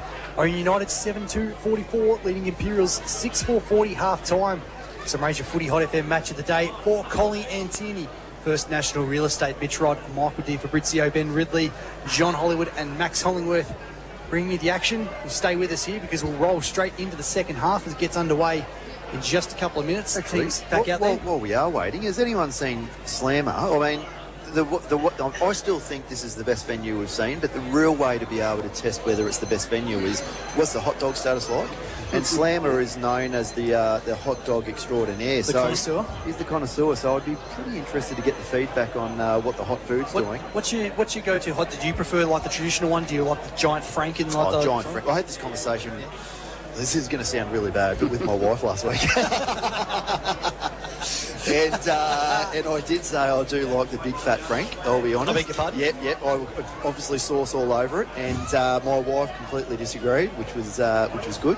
But no, I think so. Like you've got to bite into it, don't you? Like but oddly, that's not the normal conversation that my wife and I have. And I'll be honest, I did start that conversation, but I can guarantee you it was absolutely PG, and it was definitely about hot dogs. And also, the other thing is do we go mustard and tomato sauce, or do we just go tomato? I'm a mustard and tomato sauce guy on a hot dog. I don't know what you would like, DFAB. Look, I don't think the public wants to know. I'm the most boring person ever. I don't like sauces. I don't like too much flavour. I like the most boring thing possible. So, do you like the hot dog, or is it you just a straight sausage on the barbie, man?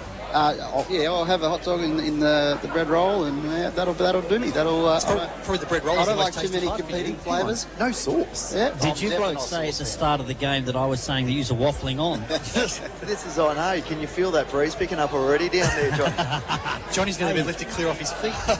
I'm going to slap the cat. I've just went to takeaway shop to get one. You blokes have teased me that much. You're the man with all the fitness centres. Do you ever indulge in the hot dog, or what happens here? I shouldn't. You know, I'm not in the greatest shape I want to be. I shouldn't, but I do. Yeah, Rich, I'd love a hot dog or two, but I wouldn't bring that up with my wife. She'd probably slap me. Well, look, I'll be honest. He screams sashimi to me, John Hollywood. He seems like a man of class. He does, doesn't he? Well, that's the other thing. Do you chuck on soy sauce and wasabi? Do you go without the soy sauce? What do you do with the sushi? A man of class. I come from the Moving Caravan Park. Keep it real. Jeez, I'll tell you what. Well, then a bloody hot dog's way above your head then, if that's the case. Second half about to get underway here as both teams head out to their respective positions. Poor old Fitzpatrick. Have a look at him running. The old pig leg going around at the moment. He's not looking good, but still fighting on.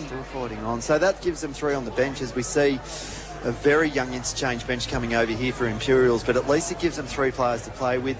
Ogden, we were speaking about earlier, Johnny, we think that he's possibly gone to hospital with that collarbone. No, I just confirmed that he's definitely gone away. They're going to check it out. The Fitzpatrick shouldn't be playing, boys. I'm sorry. I don't want to see a great player get injured anymore than he has. Maybe it's something I might ask the trainers a little bit more detail. Might be something he carried into the game.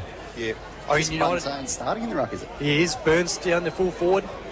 Third quarter underway here on your match of the day. Hot FM, third term for Pioneer forward Robin Vale, and Ouyen Utd looked to get the first clearance, though the handball didn't work well as Jackson Penny intercepts it, belts it long inside 50. It's a good diving mark in the end from O'Shannessy, taking it down low. Immediately gives off the handball here to Thompson. Looking for Johnson, but the youngster in Paddy O'Brien just dumps it across the boundary line. Great running goal for him in that second term, provided a real spark. He's got some wheels, DFAB, the youngster. Yeah, absolutely, he does. As we get the boundary throw in, favouring the inside of the wing at the moment. Nice tap down to the advantage there of Douglas, who eventually collects it after a few bounces on the deck. He's got Buntain charging through, and he has a handball out into Forbes, who gets the kick forward. It's almost enough to be reeled in by Fox, so he's got to run around 2 opponents now. In the end, gets into enough space to chip it in the direction of Mills, takes it off a bounce, handballs back to the 200 gamer in Colby Hards, who kicks over the top back to Mills, who does another short kick, and it works well. They're just kicking it 15 metres at a time, but it ends up with a shot here, a chance for a shot at goal from about 40 out. Jack Mills has been electrifying across half forward. The little kicks there, as you called, DFAB, they didn't look like they were gaining much territory at all, but in taking a little bit off them, they've actually been able to work into space, and now it's Buntain, who, as you rightly said, started in the ruck in this second half, on the runway to give Imperials the lead. And it's to the near side, kicked it like a backman, and through for a minor score in the end. 6-5-41, Green Machine, 7-2-44, Ouyen Utd. Got on about 3 minutes in this third term here on Hot FM Sunraysia Footy. Ball in the hands of Isaac Johnson, just spears the ball down the line. Kane Sherlock got a fistful of turf in his teeth, I reckon, as he took it.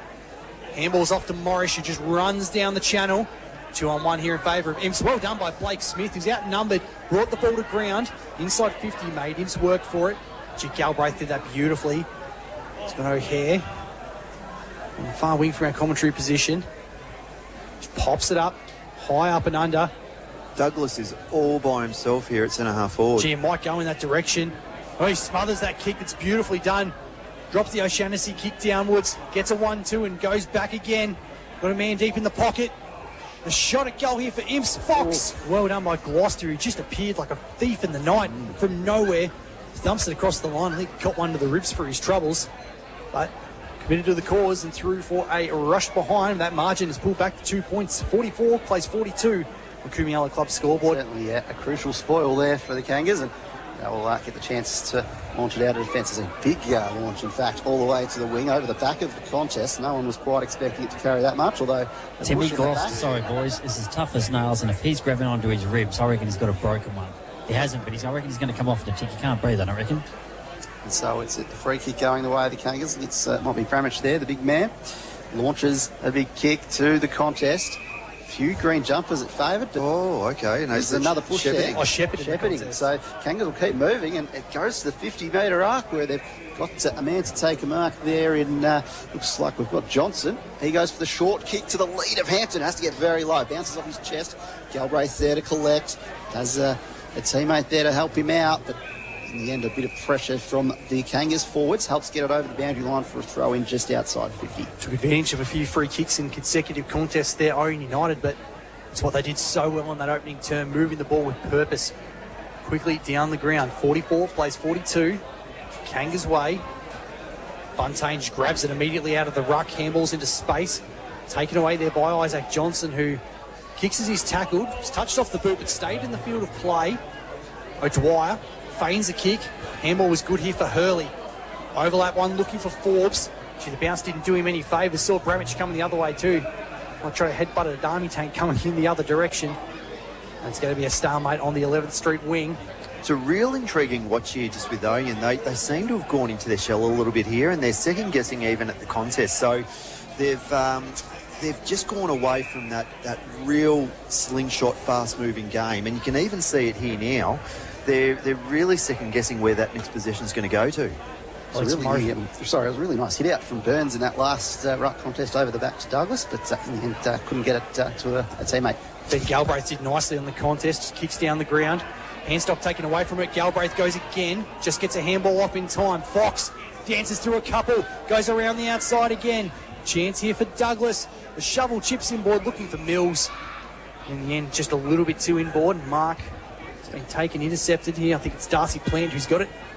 And Ouyen are really stagnant. They're not moving across the ground like they were in that first quarter. They're not really doing anything other than clogging up space. So they've got to get a lot more run when they don't have the ball in their hands to be able to present and provide options further down the ground. Grace with a short kick to Sherlock, who's opened it up down the centre of the ground. It's Mackay. Takes it a true centre half back. Little left foot dink inside works for a diving Jim Valance. Just moving it forward incrementally at the moment, the Kangas. Pops it up into space, over the back. Johnson was the intended target, had too much on it for him. Follow-up tackle was solid, however, and takes his direct opponent into the turf. And we'll have another ball up. It's really slowed down this game here at the moment. Tap out of the ruck from Smith was nice for the Kangas. Fox, who's moved up on the ball by the looks of it, gets the ball away in time. Chance here for Imps down the line. Burns, too big there for Gloucester. He's going to wheel and go, the big man. He's showed a good set of heels. Kicks to Forbes, who slipped over at the wrong time at centre-half forward. Grace, though, overran it. Handball off to O'Brien. That's cleverly done. Well, almost. He had O'Dwyer there by himself. Unfortunately, his direct opponent was Kane Sherlock, the intercept king. Takes the mark and goes down the line for the co-coach and Thompson, who just holds up play a little bit further. I really like this setup of Imps with a much more open forward line and Burns higher up the ground. As Kangas move it through Headley. He goes the high ball to a teammate there. Might be Johnson yet again getting involved. Just outside the 50-metre arc. He goes for a short kick. He's got Hampton to take a mark. and looks to move quickly, runs around the defender, sends it deep into the pocket where there's a nice mark from Johnson who's pushed up, and not for the first time, as his running effort after a disposal has been very good today, and he's getting himself into the right positions. Actually pretty well done from Jackson Penny on the mark there with Lonnie Hampton, because he knew he wanted to come inside and sort of stopped him, but he's gone short to Headley there. He has too. Headley, it's a bit of a better angle coming up for him, looking for goal number 4 of the day, But you are spot on there, Mitchie. He actually made him go back and retreat. But that shows the skill of Hampton. He could stop and actually go back to the other side of the pocket and find a target. Yeah, no, Penny's been really good today, actually. So Tom Headley, 3 of the first 4 goals of the game for the Kangas. Looking to kick the first of the second half. Only slight angle. He's got it. Important one there for the Kangas. Get off to a better start in this second half. 8-2-50. Leading Imperials 6-6-42 on the Kumiala Club scoreboard. As we said, goal number 4 for Headley. John Hollywood on the boundary for Fatty Boomba. Lonnie Hampton's class has been outstanding today, and again just sets that one up going inside 50. Yeah, went off the ball in the second term a little bit, though. I thought he got tagged out of the game in the second term, so they pushed him forward. He's obviously very effective up there. One-on-one up there suits him down pat. That's Headley's 12th goal of the season, bringing him equal with Dallas Willsmore as the Kangas' leading goal kicker. He's a beautiful kick for goal too. He's got a really nice relaxed style about him and never really looks like he's going to miss anything. Yep, that's right. As we get started in the middle yet again, as got, I think it was Buntain with a big leap and comes down to Douglas, and the man that's been moved on the ball in Fox gets a handball away.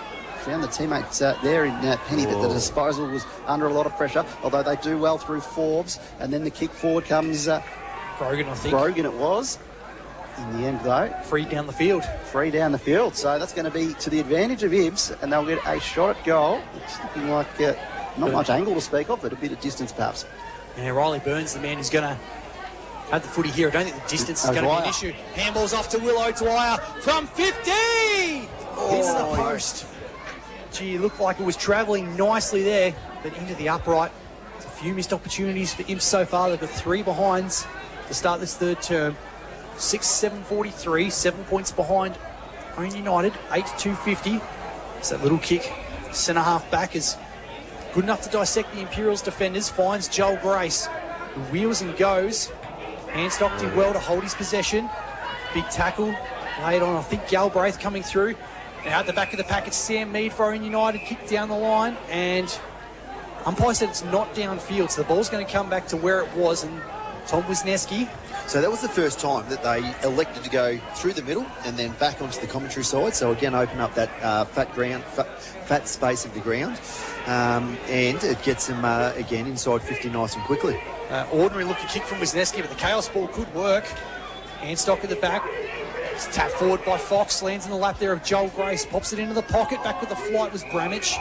Scott just spikes it away and out of bounds in the right forward pocket. We've seen quite often, DFAB, the Kangas want to push wide and open up through the middle of the ground. They're happy to use the wing a little bit more on this occasion. That's right. It gets a boundary throw in deep inside their forward 50. And it's Bramage over the back with the spoil. The hit out. Comes down to the advantage there of Johnson, who goes left, goes right, and swings around to set it up directly in front, setting up a big fly, but can't be reeled in. Tackle there. Taken there by Buntain, who's wrapped up immediately by Wisniewski. And we'll get a ball up directly in front of goal, but about 30 metres out. Yeah, Bramage almost had his hands all over it, but couldn't quite reel it in. Burns wins the tap down to Douglas. Kick's been smothered. Chaos ball inside defensive 50 for Imps. Left it behind. Handball from Young into space. Valence leading the race. Nice pick up from Ryder Roberts. Much better zone set up here behind the ball from Ouyen again. You can start to see they're just starting to get back into their game plan a little bit more now. Big tackle from Luke Young takes Alex Douglas across the boundary line. Right on the paint of the 50, left half forward for the Kangas. Heading to the Eddie Wonder Avenue end. The right of your radio dial here of number 3 oval. Third term Hot FM brought to you by Pioneer Ford Robin Vale. It's a hold in the ruck, and it's going to go the way of Ouyen United, and Bramage is going to be the recipient. We know he kicks all right at goal. Got one on the run in the second term, one from the set shot.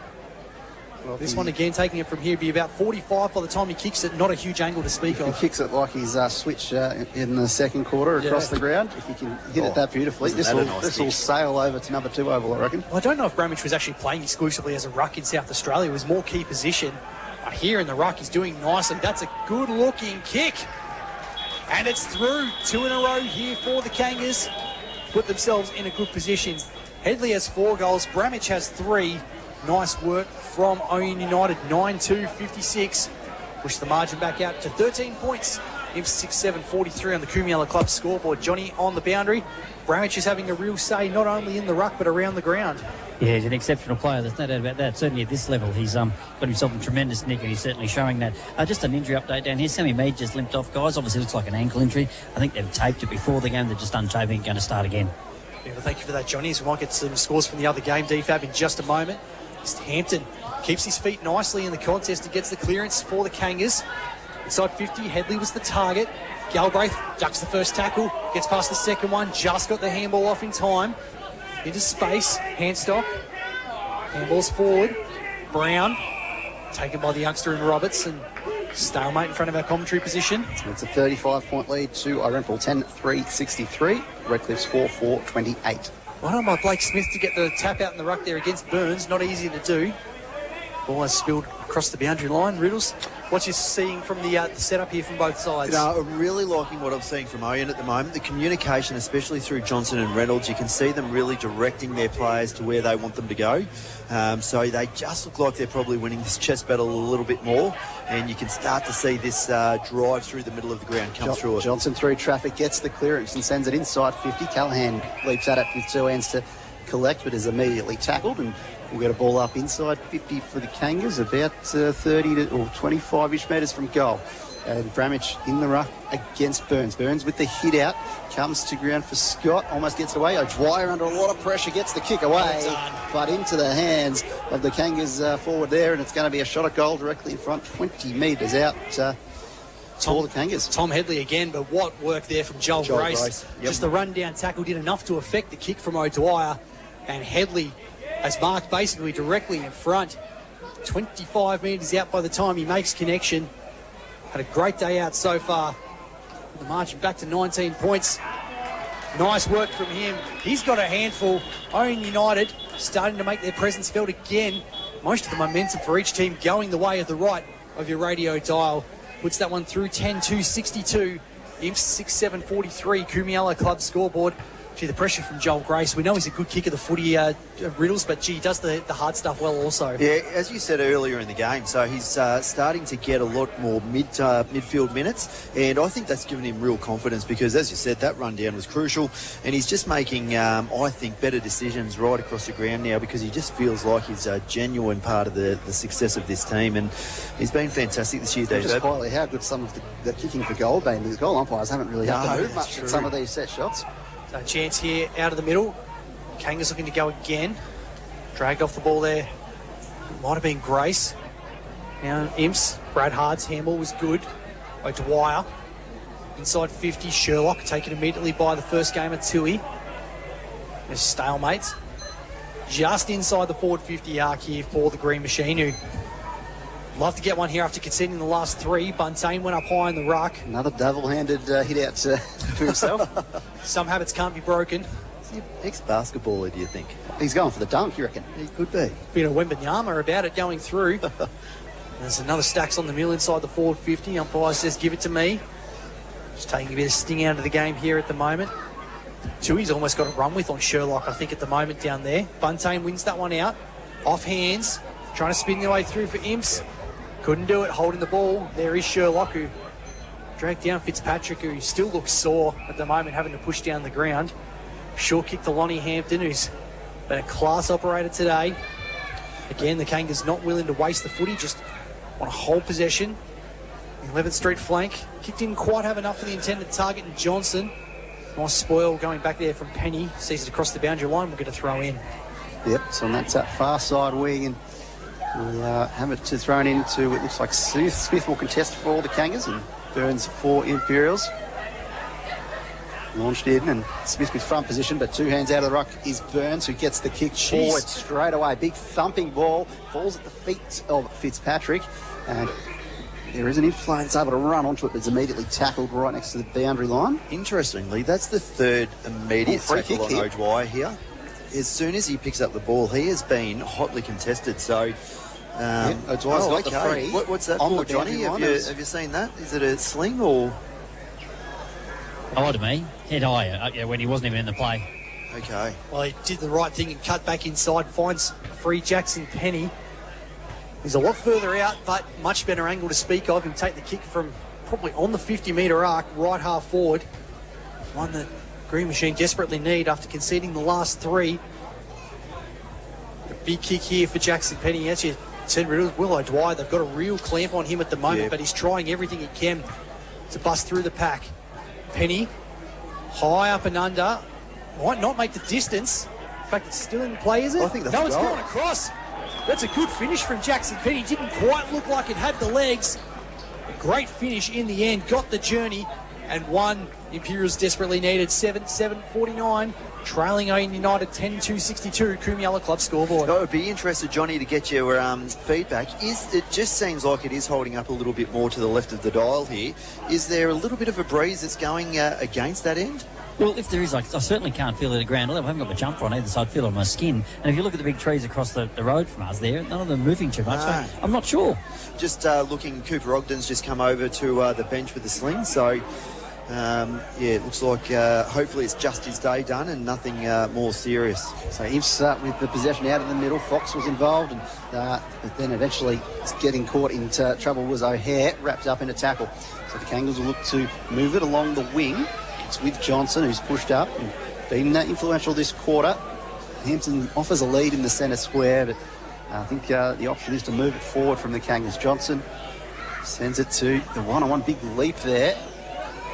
Comes to ground, and the umpire says, "No, give it to me. We're going to have a ball up just outside the forward 50 for the Kangas." Imperials are doing a really good job still of cutting off that short kick, that diagonal kick, looking for the corridor to be able to get the switch on. So they're keeping the ball on the outer side here, which will be very comfortable for the Imps defenders. Great attack on the footy there by the goal kicker in Penny, who's caught one high. Going to get the free kick. It's 50 here too. Yeah, might give away the 50 if he keeps this up. Yeah, he's got to be careful. He has done it. So Hampton gave away the free. It was not sure who came in to remonstrate for Imps, but either way, they get to gain some territory in Penny. It's probably not going to be too much further out than when he took the kick about 3 or 4 minutes ago. Maybe got an extra 5 metres on it, which means it may fall short, but for someone tall on the goal square, love for Burns to be down there at the moment, but he's currently sitting in the ruck. But Penny's backing himself, at least to go most of the journey. 2 in a row for Jackson Penny. Sets it up. I think it's sitting to the right-hand side. Who's got the fly? Off hands. Hurley was there. Couldn't quite pick it up. Goes again. Taken down in a massive tackle. Not easy to take those ones coming down. Regan Scott was the target there at the back, and he's going to take the ruck. In fact, it was Buntain for Imps. Trying to run onto it. Here is Mills. Little kick around the corner. Didn't get enough pullback. It's going to be out of bounds on the full. Ouyen United can reload again from the left back pocket. 62 plays 49 here. Third term for Pioneer forward Robinvale on Hot FM. Of course, each and every match day brought to you by Collie and Tierney First National Real Estate. As the Kangas just taking their time, looking for options. Cleverly done in the end by Simon Brown. He danced around the man on the mark. Although almost intercepted but left it behind.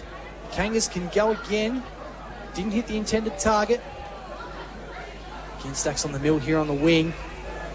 Well, it was all run and carry in the first half defab. Now it's definitely become an arm wrestle in this third term. Yep, there's a real strong tackle there from Joel Grace to hold things up. And out of the restart, Burns just tries to wrestle it towards a teammate. But after a bit of juggling through the hands of Penny, it's gone over the boundary line. So we'll get another throw in, another ruck contest on that far side wing. Ouyen's dropped Thompson back as that loose man in defence as well. So they've certainly got him rattled here, Imps. And Johnson's just directing traffic at the stoppage, telling people where to stand. Burns, though, gets it down to Brad Hards, who is in a bit of traffic, so I had to dribble it to Douglas. and ends up whacked back with Brad Hards, who shakes the tackler, finds Fox, got an option to his right, but ends up sending it towards the goal and just floats off the wrong side of the boot and right to the right of the behind post, out of bounds on the full. So a few opportunities that maybe Imps would want back in this one. Three behinds and an out on the full. Just quickly, Slammer, what are the hot dogs like here at the number 3 oval? Well, that's an absolute lie. We know they're coming through. You can smell it on your breath. In the back pocket, Ouyen United. Short kick to Morris, who's had a great game today. Run and carry from halfback, important. Down the 11th Street flank again. Galbraith cut across the front of the pack. Hampton bumped off the footy. Numbers here with Imps. Galbraith, short dabbing pass looking for Brad Hards. Run by the youngster in Plant, who's happy just to escort him across the boundary. Brad Hart's really, really good across nearly that half-forward line where they've really rolled all their players forward. And he's done some really crucial things here in this third quarter. Yeah, just had a nice bump on Hampton to ensure he didn't get to the footy on that last occasion. Through the throw-in, it's come to deck, and there's about 7 players over the footy, a bit of rugby union-style work, and the umpire will ball it up yet again. So just lurking outside the forward 50 at that Imps end of the ground. 2-hand grab out of the ruck from Burns, but a nice tackle there in this from Smith from Ouyen United, and does enough to earn the free kick. I think he's done pretty well when he's sat in the ruck here, Blake Smith. Burns has had the size on a few occasions, but I think he's handled himself pretty well. Long kick down the line. Callaghan had his name all over it, but bounces off him, and now might be a chance for the Kangas to attack. Kick from Brown inside 50. Wisniewski leading the race. Got Grogan there with him as well. Imps defender did very, very well. Well done. Happy just to concede the territory. Taps it across the line for a rush behind. You feel like, Johnny, that was just that circuit breaker that Ouyen needed, just to be able to kick over the line and just try and get something happening, because they've been incredibly stagnant this third quarter. Look, they have, because of the pressure from him, there's no doubt about that, and they feel under the pressure. That's the difference. And young Grogan, he just typified what it was then. Sheer speed down the back line, just get it through. Let's get us back to a 50-50. All with Imps on the far side. And great quarter. Siren goes. So 3-1 in that term, and Ouyen United holding sway by 14 points. In fact, 18 points, I beg your pardon. Oh, my maths is certainly off a little bit today. 10-3-63. Imps 7-7-49. 14 on the Kumiala Club scoreboard. Just over 2 goals in it. I was right the first time. I shouldn't second-guess myself here, fellas. You're going to have to tell everyone that your wife's 38 weeks pregnant, just so they understand that you can. I'm the one with baby brain. You're just not getting any sleep, that's all. Absolutely. It's 14 points the margin. There you go, reiterate it. Going back in to the final break. We've certainly got a good contest on our hands. Imps have shown that they can get the ball running when they get an opportunity. What are we going to see in this final term? Make sure you don't touch your radio dial, because we've got a cracker coming your way. On the other side of this, your home of live local sport in Sunraysia is 106.7 Hot FM. From Merbein to Ouyen, you're listening to Hot FM. Enjoy everything the Euston Club Resort has to offer. Sunday to Thursday, 10:30am to 11pm, and Friday and Saturday, 10:30am till midnight. Station 46 Bistro, open 7 days a week. Bookings recommended. Members draws, cash draws, Wednesdays, Thursdays and Fridays between 6 and 8pm. Weekly Wednesday raffles from 7pm. Free live entertainment Friday and Saturday night. Become a member. It's easy and affordable with huge benefits. Visit www.eustonclub.com.au. Hot sponsors. Fatty Boombar's back at 66 Lime Avenue. Burgers, sides, palmies, salads, toasties, great coffee and more. No clowns, no roosters, no colonels. Just honest food, no fuss. Dine in or take away lunch and dinner Tuesday to Saturday. Fatty Boombar, Lime Avenue. Hot sponsors. Invest in yourself, level up your fitness and smash your 2026 goals at Club Aquarius. Choose from the 24/7 gym and group fitness centre on 15th Street, 24/7 gym and wellness centre on 11th Street, or the new 24-hour convenience clubs at Irimple and Redcliffe, and coming soon to Golgol. Let the Club Aquarius all-in-one app make your fitness journey easier. Check class timetables, track your activity and progress, and explore thousands of exercise demos all from your phone. Club Aquarius Aquarius. Hot sponsor. Outstanding results again and again and again. It's what you expect from industry leaders Colley and Tierney Real Estate, serving the people of Sunraysia for 75 years. Trusted and professional real estate advice and service, consistently delivering results for residential, commercial, lifestyle and rural properties. It's the right choice for your property. Call Colley and Tierney today and see what they can do for you. Colley and Tierney Real Estate. They put you first. Sponsors of Hot FM.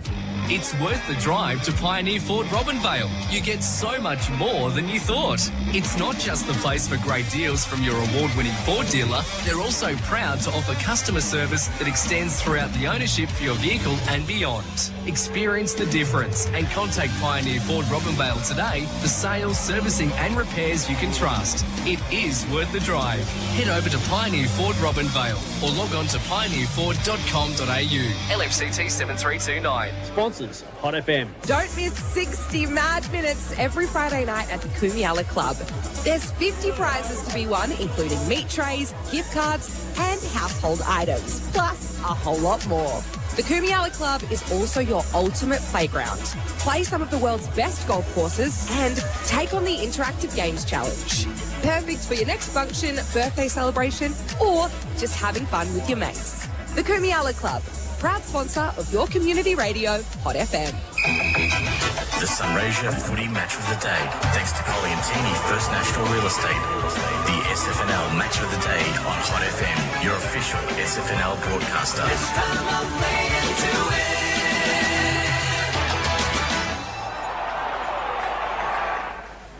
win. Huge final term coming your way here on 106.7 Hot FM.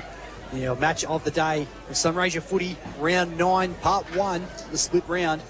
Ouyen United 10-3-63, 3-1 in that third term. They hold a 14-point lead over Imperials, 7-7-49 at number 3 oval. Let's get some numbers from our man Maxie the Axe Hollingworth. Maxie, let's start with the Kangas and Isaac Johnson busy in that term. Yeah, Isaac Johnson was great that quarter. He had 7 possessions, 1 mark and 2 inside 50s. Big man Dylan Bramich maybe wasn't as dominant in the possession count, but was certainly dominant in the air. Yeah, Dylan Bramich just had the 2 possessions and 1 goal that quarter. Very important goal for him. Luke Young, what were his numbers? Luke Young was quiet again that quarter. He just had the 1 possession. And Kane Sherlock, it looks like the Imps boards have put a bit of time into him. Yeah, Kane Sherlock was not as busy that quarter. He had 4 possessions, 3 marks and 2 tackles. All right, let's have a look at the Imperials boys and the milestone man, Colby Hards. Colby Hards had 0 touches that quarter. Quiet 1 for him. Willow Dwyer, who's absolutely instrumental in that second quarter. What was his third term numbers? Willow Dwyer was solid that quarter. He had 5 possessions and 1 mark. Tallis Buntane's played everywhere on the ground so far today. What were his third term numbers? Tallis was quiet with just the 1 kick and 1 goal. And Riley Burns, the big man in the ruck. Riley Burns is good again with 4 touches, 1 mark and an inside 50. And you were saying he's now taking the lead in the hit-out counts for the day. Yeah, Riley Burns is 18 hit-outs to Dylan Bramich's 14. Bramich spent a bit of time forward in that quarter. Thank you for that, Maxie. Look forward to hearing from you at the end of the game here today. As we said, a 14-point margin in favour of Ouyen United. We might throw down to John Hollywood for Fatty Boomba on the boundary. And Johnny, which huddle did you push out to at three-quarter time? Yeah, look, I pushed the Ouyen huddle at three-quarter time, and I got a bit of rah-rah at the start, which I really loved. A little bit of, let's go, come on, what are we doing? Let's get into it, that sort of stuff. Then there was also some great little tactic stuff about saying, hey, remember what we did, remember how we got into the situation. Don't forget our run and carry, don't forget all that sort of stuff, and don't forget the contest. Let's get the contest, let's work on that. We can't win it, we stop it, we hold it up, then we start again. So really good stuff. Beautiful, thanks Johnny. Ben Ridley just hopping back onto the bench. How do you see this playing out in the final term? Oh, look, Imps have been absolutely fantastic, and for them to get within 14 points at the moment with the injuries that they have, they're right in this game. And I actually think I've changed my tip. I think Imperials, just the way that they've put the pressure around the ball, they've stopped that flow through the corridor. They've stopped that nice little angle kick as well, DFAB, to be able to get it out into the open space. So I actually think that Imps may overrun them here, and it's going to be a win for the ages if they do. So what the ruck matchups just keep evolving and moving around. So this time we've got Smith against Buntain, and the hit out from Buntain goes to the deck, but handballed it out of there by the Kangas, although Douglas was there to recover for Ibs. His handball finds Buntain in a bit of traffic, so he's wrapped up by Hampton for another tackle. We'll get a ball up. Big start to this final term. First goal's going to be huge. Smith pushed out of the way in the ruck contest, follows up at ground level. Umpire says, give it to me. We'll ball it up again. Beautiful day here at number 3 oval. Not too much wind to speak of. Perfect conditions for footy as Buntain just sharks it out of the ruck and keeps running forward with it. Handball was good. Opens up space here for O'Hare. Looking inside 50. Off the feet, down ground level. Nice pick up by Morrish. He wheels and goes. Not a great kick though, and Brad Hard's had his name all over it at half back. Chip down the line on the 11th Street flank. Douglas, a good game today, the shovel. Leading O'Dwyer. 60 from home at left half forward. He's got a short lead on. He wants to go further. Burns is down there and goes in that direction. Can the big man take it? Fitzpatrick almost took it. In the corner, check side. She would have been something spectacular, but in the end, out of bounds on the full. Did pretty well considering the injury to actually make connection from that angle. He's really struggling, isn't he? And it's intriguing. Good on him for fighting through it, though. Yeah, it's as I said, it's really intriguing because they've got 3 fit young players out there, but the good thing about Fitzpatrick is, have a look at the man who's on him. He actually takes a really good backman with him. Even on one leg, you can't be too careful with him. So, and to bring it back into play for the Kangas, with a short kick there, it finds... I'm not sure who's pushed up. And this is where they've stopped running. They've completely stopped running here, Owen. They're really not creating any opportunity further up the field for, just something to cut through this this really tight defence. Hampton's in a bit of space to take the mark, and Alexa just take it slowly. So just being a bit methodical at the moment, the Kangas, making sure they don't spray any kicks or anything like that. They're just making sure it lands in a safe pair of hands. And with Bramich there, he's pushed up or back down the wing, and they've retreated back inside defensive 50 to Sherlock. Never seem rushed at the moment, the Kangas. No, now it's back to Hampton again. So sharing it amongst themselves, and this time Hampton plays on a little bit faster and switches to O'Shanassy, who is on the near side, and he might switch it back the other way. This is some real... it's really intriguing, isn't it? The World Cup's in America. This is like the Simpsons soccer game where it's just passing amongst themselves, and finally a bit of run off half-back coming through Johnson, I think it was, who gets the nice beautiful kick. Marks it. So when they finally get it forward, it's now moving beautifully. And the kick forward, inside 50, on a nice lead. It's taken by Bramich, deep in the pocket. And it was Isaac Johnson, the man who opened it up again, tucked it under the arm, got the 1-2. Beautiful pass down to Young, who in turn did the same thing to Bramich. Even though sometimes it feels like Riddles that maybe it feels like they're not getting the momentum, they're actually holding it up quite nicely. Yep. So deep in the pocket, tough kick here for Bramich. She puts it towards the top of the square. Big flying pack off hands. Buntain's happy just to knock it across the last line. I think Headley almost got a boot to it at the right time. Certainly tried to. Looking for goal number 6 of the day for him. In the end through for a rushed behind. 10-4-64 Ouyen United. Imperials 7-7-49. Nearly 4 minutes gone in the final term on Hot FM for Collie and Tierney. First National Real Estate as Colby Hards, the milestone man, gets the kick out. O'Dwyer took it on immediately. Underground handball didn't work to Burns, but it might work out okay here for Imps. O'Hare. Left foot kick down the line looking for Fox. Roster missed the ball coming through. Fox got an ordinary bounce. Morrish gets the handball off to the co-coach Thompson. Back to Hampton, who's had a stunning day today. It's a beautiful pass inside, almost in the true centre. Sarah Oval as Johnson takes it. Thinking kick over the top for Simon Brown. Young's on short. Decides not to go there. He's got a lead from Headley, pushing a long way up the ground. Decides to run off around the mark and go long inside 50. Might have a good target there in Bramich. Off hands. Munro down low, trying to get near it. In fact, Douglas keeps it in nicely for Imperials. Handball missed the intended target, and the Kangas can go again. Young dances past a couple, drops the footy, still gets a little kick away. Bramich needs a handball to find a teammate. Didn't quite, out of bounds in the right forward pocket. John Hollywood on the boundary for Fatty Boomba. I reckon tactics are going to be huge from the coaches in this final term. Yeah, look, very much so. And I think the tactics of holding the ball was pretty much what the Ouyen coach said at three-quarter time. He said, we don't turn it over if we don't need to, unless we're totally under pressure and it's a basically a free league. Otherwise, hang on to the ball. Let us control it as they're going towards goal now. Big chance here for Headley if he can get boot to it to the top of the square. Beautifully done by Tom Headley. Imperials had everyone on the last line, but Isaac Johnson was free at the top of the square.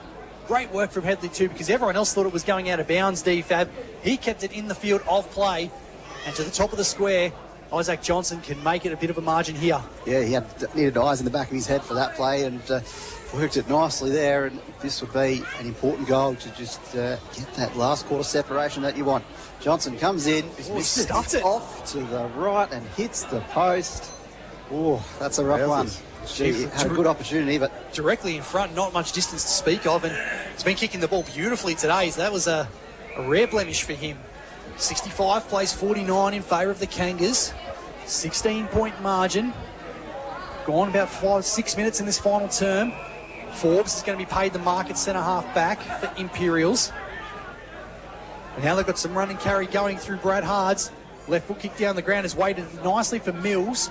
He couldn't take it. Umpire says no free. Plant taken in a tackle by O'Hare. Accidentally ran back into the tackler coming straight for him. So it's Burns and gets Smith in the ruck. Two-hand tap down. That favours Imps there from Burns. And the kick away from Forbes goes towards Fox to take a mark inside 50. And a bit of an angle, but not too far out. About 30-odd metres. He might be a chance from there. And he's one who can kick the ball from the pocket. Jaden Fox just about bet on most of the time. Beautiful set shot at goal.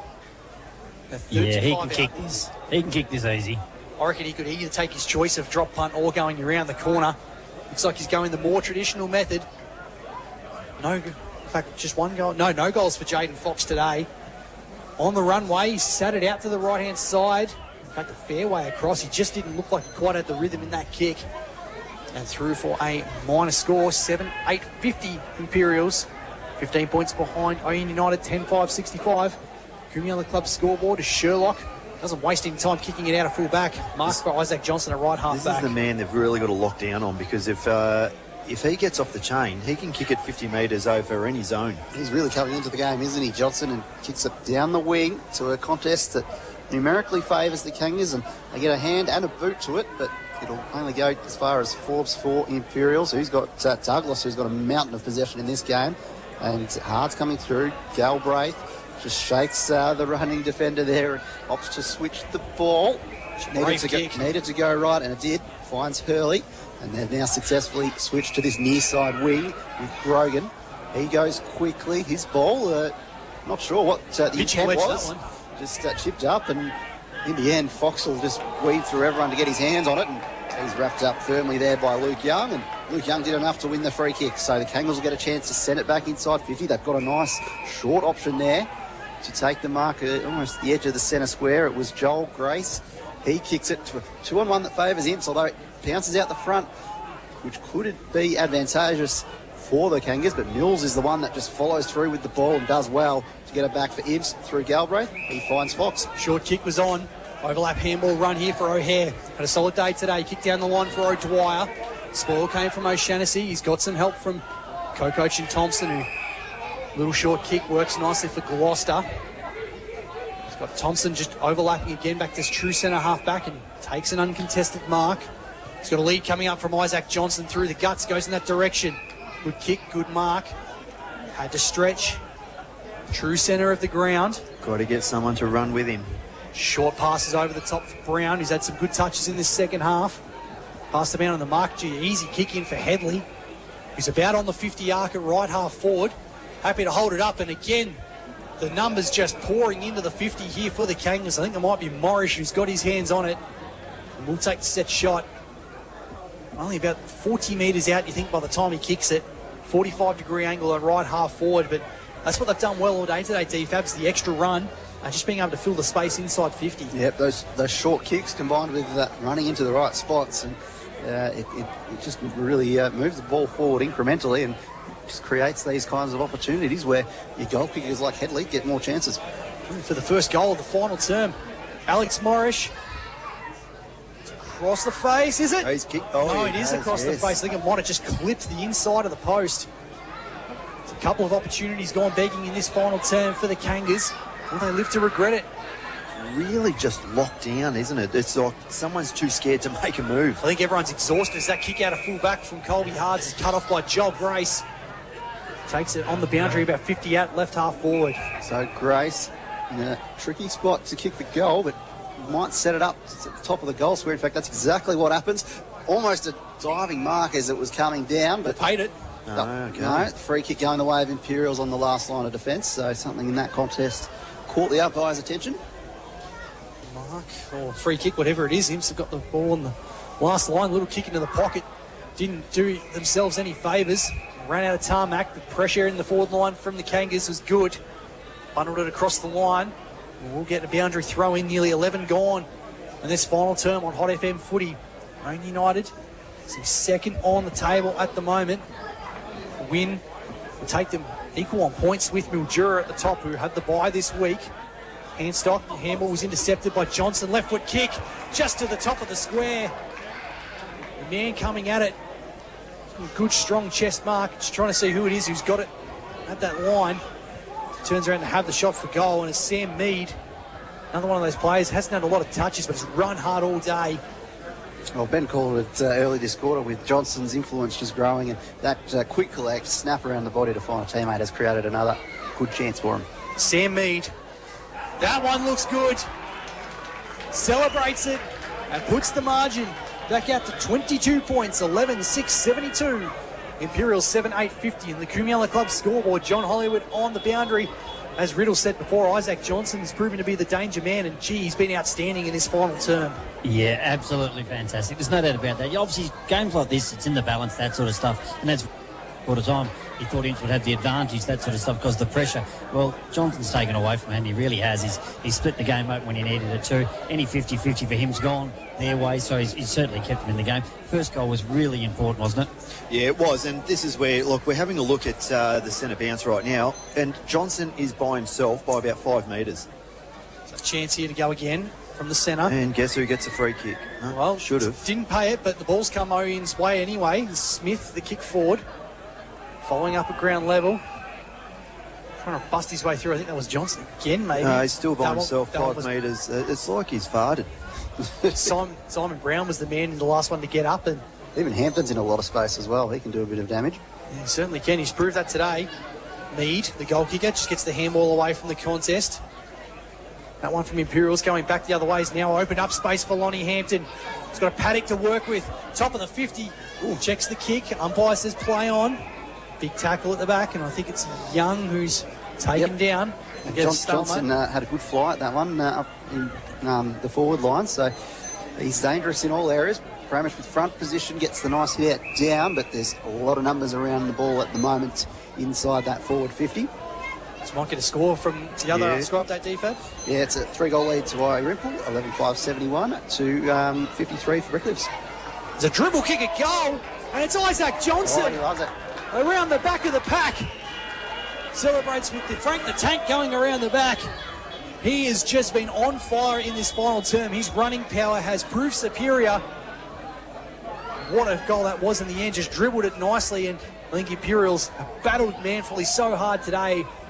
One man down from early in the game with Cooper Ogden going down. Jai Fitzpatrick battling injury on the way through. They fought hard.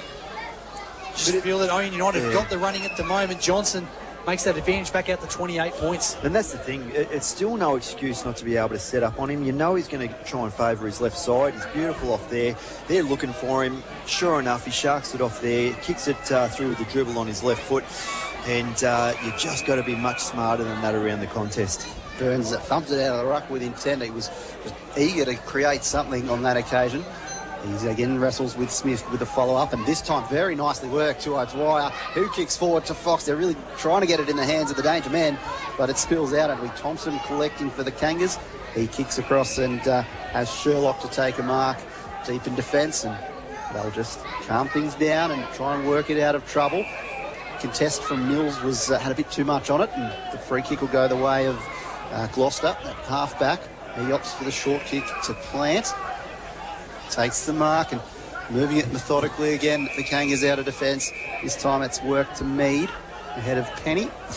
And he'll wait for an option to present itself. In the end, just goes to the back of the pack and getting a hand to it there was Young. And nice follow-up work to get the handball away too. But O'Dwyer at the contest for him gets a handball into nowhere.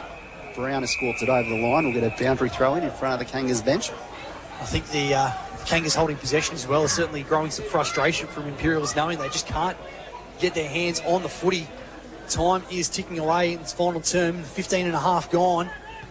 As Burns tries to thump it forward again, off the hands of his tended target going through. Kicking it forward, there was Penny. Off hands, Mills overruns it. Little kick off the ground from O'Shannessy was good. Hampton takes it. Dangerous kick, but they pulled it off so well today. They kick across defence. Kangas as Thompson switches to Sherlock, who's got acreage to work with. Decides to handball to Thompson. Goes back again. Off the one step. Little kick down the line for Headley. What a great day for him. 5 goals. Pushed down the ground on this occasion. Chip down the line. Morris has got it. It's back from where it came from for Sherlock. He's just happy to play the keepings off at the moment. It's a high-risk, high-reward strategy, isn't it, Riddles, to go across the ground and work it like that? But today it's worked nicely for them. And they just haven't sorted that kick there. Yeah, right on cue. They really haven't wasted his delivery here. But I'll tell you what, just the way they're setting up forward of the ball here, I'm just going to play a little bit of Nostradamus and say that our next goal kick is going to be Bremich. Well, pretty good picks. He's kicked 3 already today. Short pass down the middle for Sam Mead, who's got his first of the day earlier in this term. So what Sherlock's Supercoach score would be off the charts right now with some of these defensive 50 kicks. Long inside 50, Young the target. Big tackle from Wisniewski at the back. Couldn't quite get it. Here's Young.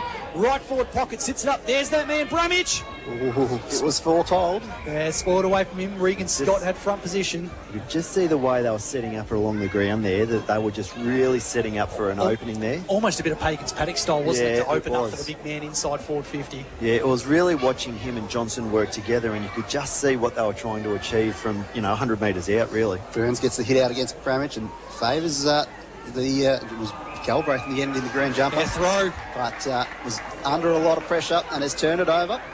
And there'll be a free kick going the way of the Kangas in front of goal. And it looks like it'll be Wisniewski who is taking the shot. So about 15 to 20 metres out, almost directly in front. Played mostly reserves this season, Tommy Wisniewski, but when you come into the side, that's what you want to do, just give 100% effort. He's laid some good tackles today.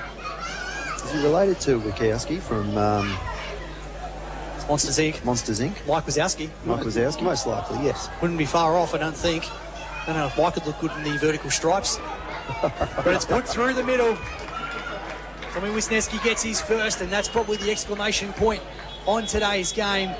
Imperials, brilliant second term, but have only scored 1 goal since that point in time. 3 in this final term for the Kangas. They are marching along to an important victory.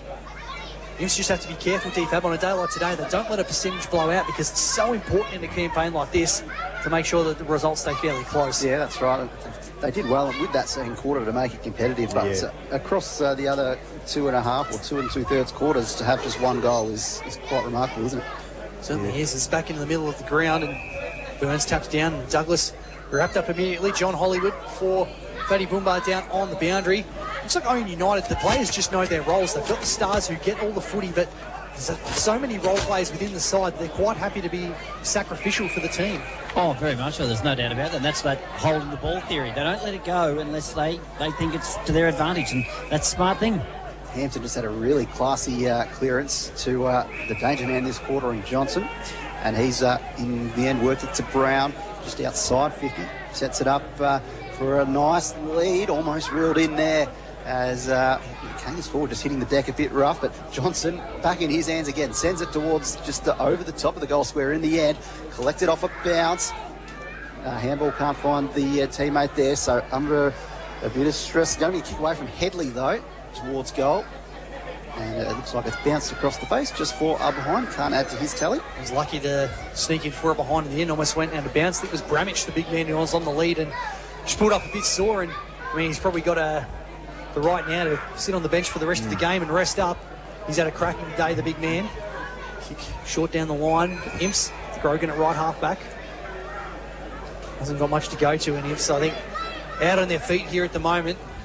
Yeah, they can't be upset with this, Imps. They've, as you said, they've just run out of gas. But they, gee whiz, for the cattle that they've got out of this side, they've put up a really, really big fight here today. And I think the coaches couldn't have asked for really much better against a quality side like Ouyen. Yeah, never short on guts, the team, Imperials, whenever they play. It's Burns tries to thump it over the back here to Brad Hards. The shovel handball was stopped as he's tackled. Trying to bust the way through there was O'Brien. He's taken in a two-man tackle. Tallis Buntane's starting to cramp up and just having to sit behind a kick behind play right now. He's had a big game, hasn't he? He's had to do everything today, Buntane. It's very handy to have someone like that. You can flip the magnets around and play wherever you need to. As Kangas looking to go again. Mead taken down. O'Hare. Handball goes towards the boundary. And we'll have a throw in right near the Kangas interchange bench. I think the crew down there would be quite happy with how they've gone today. It's the throw in. It's Burns standing against Smith. Straight into the hands of Burns and has a quick handball give. Kick goes towards the 50-metre arc. Numbers with the Kangas. Thompson floating into the contest, gets the spoil and then collects his own work, although it spills out in the end to Mills, and then Forbes has a snap towards the deep forward line, but just bounces about 5 metres to the left of the behind post. So throw in, probably not the worst result. Potentially had a case for downfield there, I reckon. Yeah, I thought the same thing there. But, it didn't land anyone in particular. They'll be impressed again with Forbes. Forbes has been active across half forward with young Jack Mills as well. So there's certainly some little buds that are sprouting out of injury here. As Buntane takes it out of the ruck, his kick smothered by O'Shaughnessy, who's had a good day today. Arch in the back, it's running through here for the Kangas. It might be Mead who's got it. Long down the line, and in the end, it's gone straight down the throat of the milestone man, Colby Hards. Goes short here for Penny. In fact, it was Joel Grace, the man who kicked it out of defence. High up and under. Very tough one to mark. There's a whistle there somewhere. It's a hold in the contest. I think it's going against Gloucester, and Jaden Fox will have the chance to kick a goal. Yeah, he just grabbed around the waist there. He had 2 to beat and kept his eyes on the ball. Geez, he's got a really good vertical leap too, Jaden Fox. He, just has an uncanny ability to be able to jump up off 2 feet straight up in the air, doesn't he? As I said before, plays above his size, doesn't he? Yeah, he does. And from point-blank range, makes no mistake, it's his first goal of the day. Might be too little too late, but it'll at least bring the margin back. It's at 29 points. We've only got about a minute of game time left. But it's certainly a man you can't take your eye off when you're a defender going through. But Ouyen United, very happy with how this game has gone out today. 85 plays 56 on the Kumiala Club scoreboard.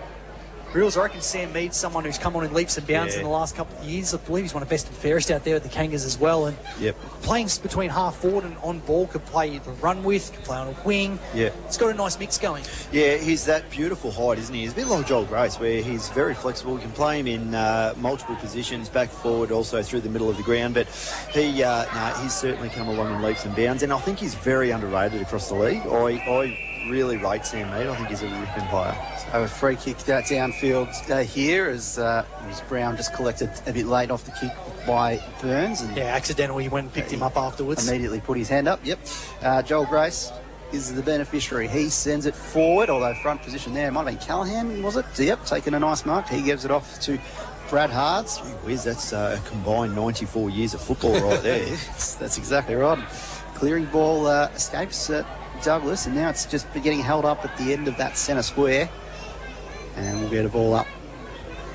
Not long left in this one. Ouyen United, 29-point leaders. Great performance from them today as Burns takes it out of the ruck. In fact, there's a hold. I think it's going to go the way of the big man. He's been gallant all day, hasn't he? Battled his backside off today. One of the better ruckmen in the comp. Switch across defence. Dangerous, but it's going to sit okay for Penny. He also tried his heart out today. Down the line, Scott going back with a flight, almost pinched it. Gloucester intercepts. Alex Morrish. Looks like he's been moving really well today. Just gets a handball off in time. Johnson, what a star he's been today. Left foot kick, finds Mead. Time just about done here today. And right on cue, Ouyen United, another win on the board for them. They hit the halfway mark of the season. They come in now with a 6-2 record. They would have been over the moon with that at the start of the home and away season.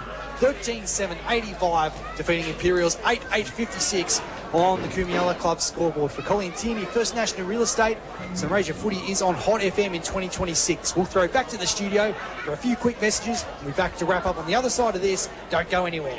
Don't miss 60 mad minutes every Friday night at the Kumiala Club. There's 50 prizes to be won, including meat trays, gift cards, and household items, plus a whole lot more. The Kumiala Club is also your ultimate playground. Play some of the world's best golf courses and take on the Interactive Games Challenge. Perfect for your next function, birthday celebration, or just having fun with your mates. The Kumiala Club, proud sponsor of your community radio, Hot FM. Invest in yourself, level up your fitness and smash your 2026 goals at Club Aquarius. Choose from the 24/7 Gym and Group Fitness Centre on 15th Street, the 24/7 Gym and Wellness Centre on 11th Street, or the new 24-hour convenience clubs at Irimple and Redcliffe, and coming soon to Golgol. Let the Club Aquarius all-in-one app make your fitness journey easier. Check class timetables, track your activity and progress, and explore thousands of exercise demos all from your phone. Club Aquarius, hot sponsor. Outstanding results again and again and again. It's what you expect from industry leaders Colley and Tierney Real Estate, serving the people of Sunraysia for 75 years. Trusted and professional real estate advice and service, consistently delivering results for residential, commercial, lifestyle and rural properties. It's the right choice for your property. Call Colley and Tierney today and see what they can do for you.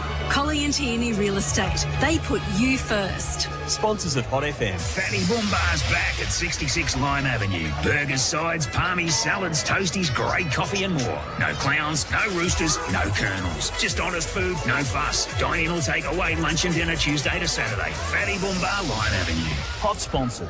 It's worth the drive to Pioneer Ford Robinvale. You get so much more than you thought. It's not just the place for great deals from your award-winning Ford dealer. They're also proud to offer customer service that extends throughout the ownership for your vehicle and beyond. Experience the difference and contact Pioneer Ford Robinvale today for sales, servicing and repairs you can trust. It is worth the drive. Head over to Pioneer Ford Robinvale or log on to pioneerford.com.au. LFCT 7329. Sponsors of Hot FM.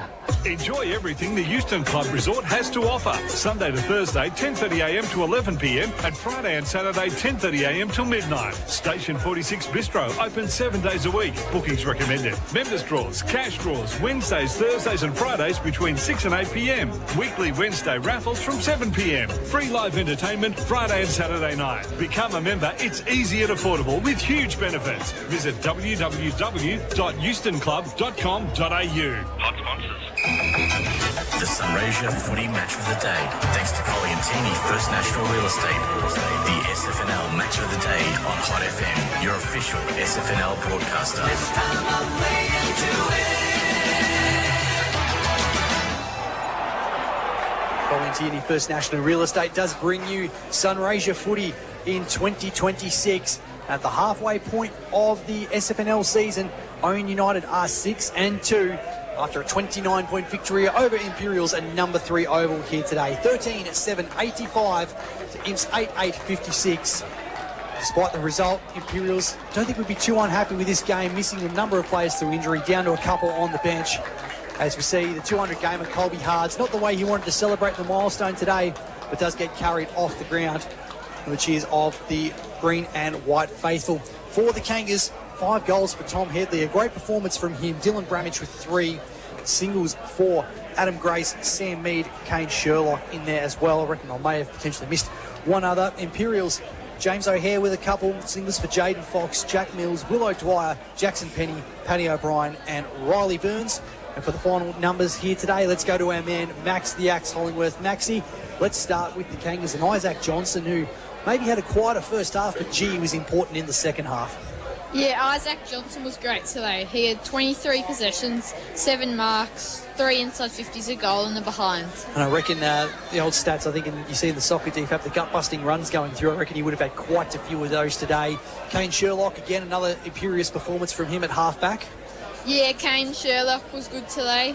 He had 25 possessions, 18 marks, 3 tackles and 1 goal. 18 marks is huge. Certainly went through him at every opportunity at halfback. Dylan Bramage in the ruck. Spent a fair bit of time forward as well. Good performance from him.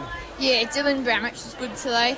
He had 14 possessions, 7 marks, 1 inside 50, 3 goals and 1 behind. Luke Young, not the busiest day for him, but provided an important target at half forward. Yeah, Luke Young was quiet today. He had 6 possessions, 2 marks and 1 tackle. Certainly made his mark around the contest. However, for Imperials, the milestone man we mentioned before, Colby Hards, how many for him in the end? Colby Hards was a bit quiet today. He had 8 possessions and 2 marks. Certainly made to work for it down in defence. Riley Burns, the big man in the ruck, wants his hit-out count in just a minute, but what was his possession numbers? Riley Burns was good today. He had 14 possessions, 2 marks, 2 tackles, 1 inside 50 and 1 goal. Talis Buntain had to play pretty much every position on the ground. What were his final numbers? Talis Buntain had 12 possessions, 4 marks and 1 goal. And Willow Dwyer, who had 12 touches alone in that second quarter, what were his final numbers? Willow Dwyer was good today. He had 25 possessions, 5 marks, 3 inside 50s, 1 goal and 1 behind. Certainly tried his best to get his side across the line. Let's have a look at the final numbers in the hit-out battle between Bramage and Riley Burns. Yeah, Riley Burns won the hit-out battle with 25 hit-outs to Bramage's 14. I think Bramage spent a fair bit of time forward in that second half. And before we let you go today, Maxie, who's your pick for best on ground? Lonnie Hampton. I reckon that's probably a fair call. Love your work, Max. Thanks for joining us here today. Thanks for having me, boys. Always a pleasure to have Max the Axe Hollingworth, as we always say, the most popular member by a fair margin of the commentary team. As Ben Ridley joins myself, Mitch Rod and Michael Di Fabrizio in here at the desk. And DFAB, clinical performance from the Kangas today, just did what they needed to do. As we said, Imperials probably wouldn't be too unhappy with the result, considering the bulk of players they've got missing, the likes of Riley Buntain, Brad Valance, and we believe Bryce Hards is done for the season as well, which sucks for them. But you know, they gave a decent account of themselves, just ran out of legs in the second half with Cooper Ogden going off with a broken collarbone in the first quarter. Yeah, and Jai Fitzpatrick was hobbling around, so he obviously wasn't in peak form either, so that it was a real sort of battle, I guess. And they did well to work their way back into the game in the second quarter with a really good showing and tighten up the margin and bring it to within a kick at one point. And just unfortunately, at half-time was only 4 points, but yeah, it was just hard to carry on with not as many rotations as the other team, and particularly with the other team playing with such skill as well. There was a really high skill game in the first half in particular. If that's the sort of sign of what we can expect in September, we're going to have a really good rest of the year. But just with the skills on display against the opponent, very hard to keep up with a side like that with a bit of an injured bench and not as many rotations. Couldn't agree more. I think, I mean, you read out those names. Bryce Hards, declared medalist. You've got Lasky out. You've got Cooper Ogden now with a broken collarbone. Riley Buntain, broken collarbone. Brad Valance is out. You know, you put their best side on the park. They're top 2. So what they put out there today was a huge effort. And as you said, DFAB, you know, the skill level that we saw today from both sides was as high as we've seen in a really long time. And that's where Ouyen essentially just got over the line. They just had a bit of extra class there at the end, especially with Isaac Johnson. But if I'm Brad Valance and the coaching committee here for Imperials, I'd be incredibly proud of how well they went, especially with those youngsters coming up. Their depth has been tested. They don't have the strongest reserve grade side around. That was always the fear for them, wasn't it? Yeah. In the last couple of years, even when they won the premiership, they had a good run with injury because they don't quite have the depth from the reserves, and no under-18s team this year either. No under-18s, that's right. Which does make it hard for them. However, they have shown when they've got the depth there, they are a class act. They're definitely best too.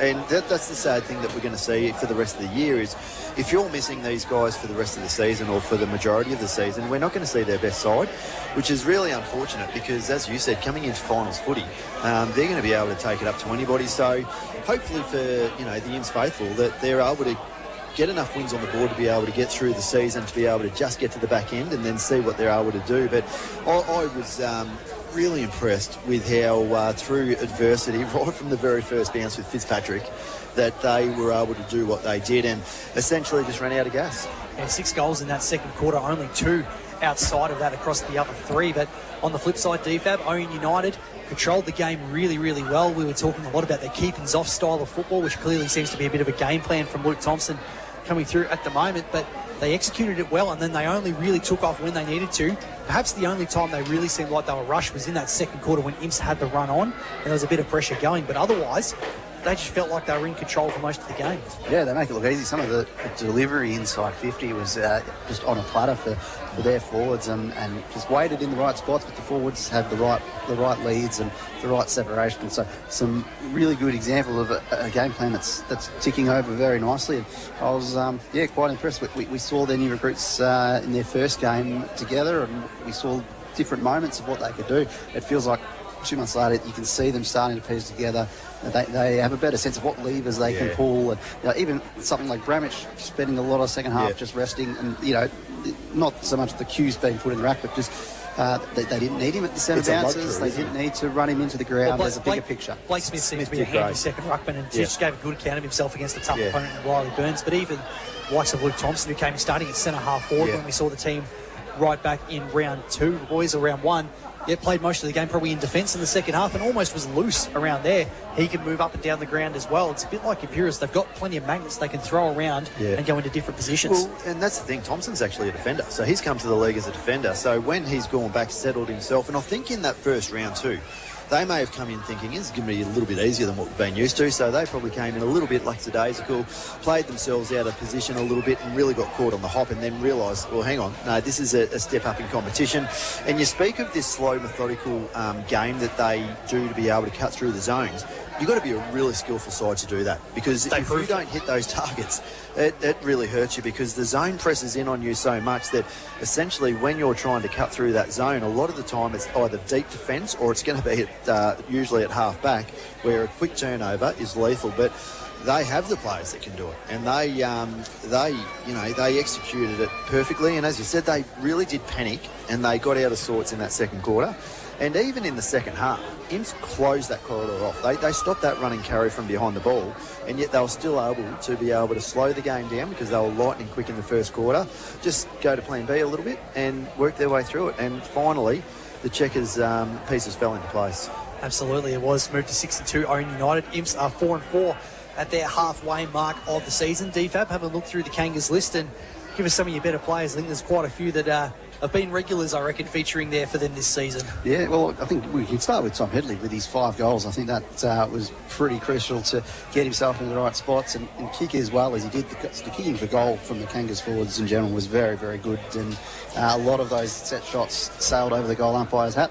At different times, it was different players. So Bramich was best on for the first half. I think clearly really dominated in the ruck. And just had a presence about him. 2 goals in the second quarter when it wasn't all really going their way. He was stepping up. So if he had to stay that way the whole game, he's the clear best on game for the whole game. But a bit quieter in the second half. Rested forward, kicked a goal. That was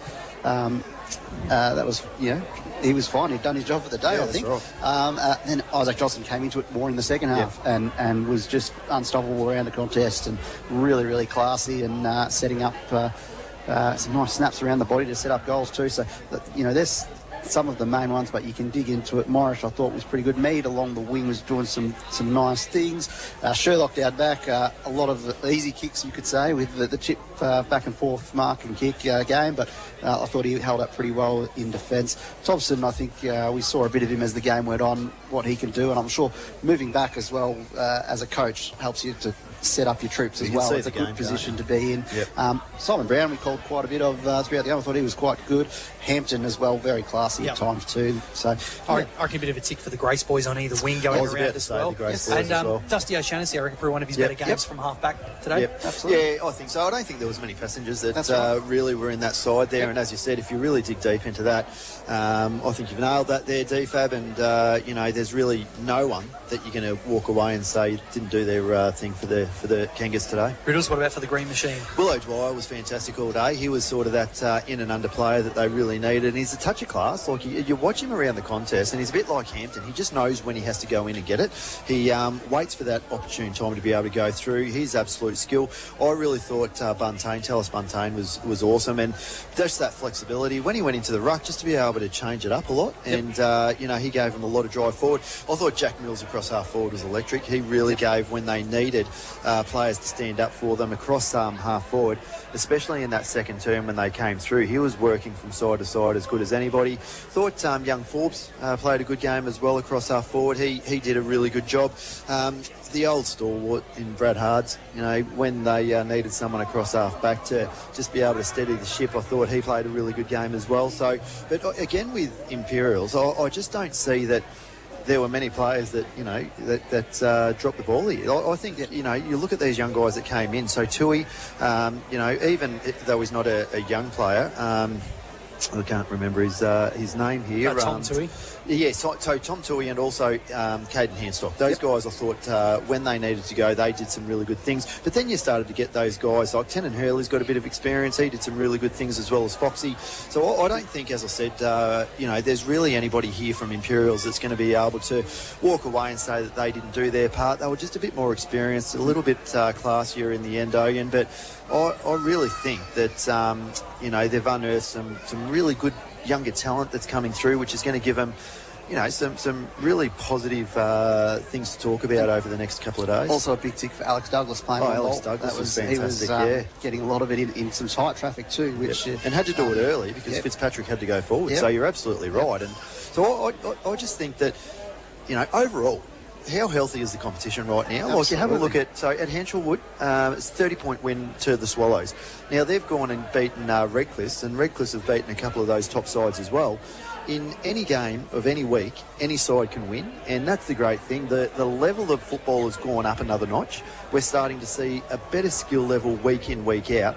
And as I said, you've got these players that are coming in from higher levels in other leagues, and they're not coming out as the absolute standouts. And I think they've been shocked as to the level of competition here as well. So today, a really good game. I was really excited to be able to see obviously Ouyen from the first game that we saw, but I'm actually more impressed with Imps more so than ever today after what they put out there, just in effort, and I just think it's a really healthy comp. Yeah, I think both teams can walk away content given what the Imperials were facing on the bench. In terms of around the grounds, Ripple were winners 13-8-86, Redcliffe's were 8-5-53, so a 33-point win to the Swallows. And what that does with the live ladder, it brings Ripple up to 5th spot. So they've overtaken the Tigers with their percentage, and the Tigers are now in 6th spot there.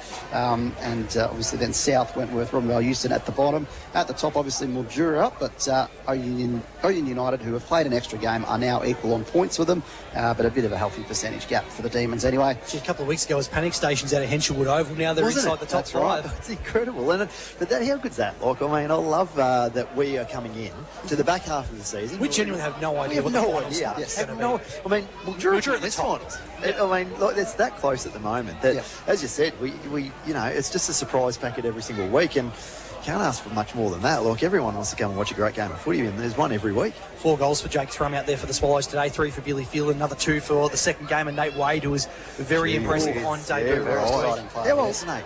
He's only 15. 15, 16, I think works with Johnny Hollywood at the Club Aquarius, and he's already said, there's no way he's staying here past this year. He's a very, very good young player. Is he Michael's boy?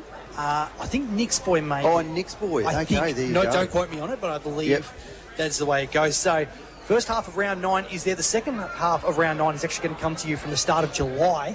So that makes sense. That'll be Merbein versus Mildura out there, and Robinvale Euston versus Wentworth. But in terms of our coverage, you can join us from Quandong Park next week. So Redcliffe, who obviously look to bounce back from this loss to Irimple, are going to face Robinvale Euston out there. Again, plenty of machinations, DFAB, coming out of that one. Big game, that one, and huge implications as to the finals as to if Robinvale Euston are going to make a run. They've got to start now, pretty much, you reckon? Must win for the Eagles. Well, what comes first? The Eagles with their next wing, or Mitchie Rod's wife with the next baby?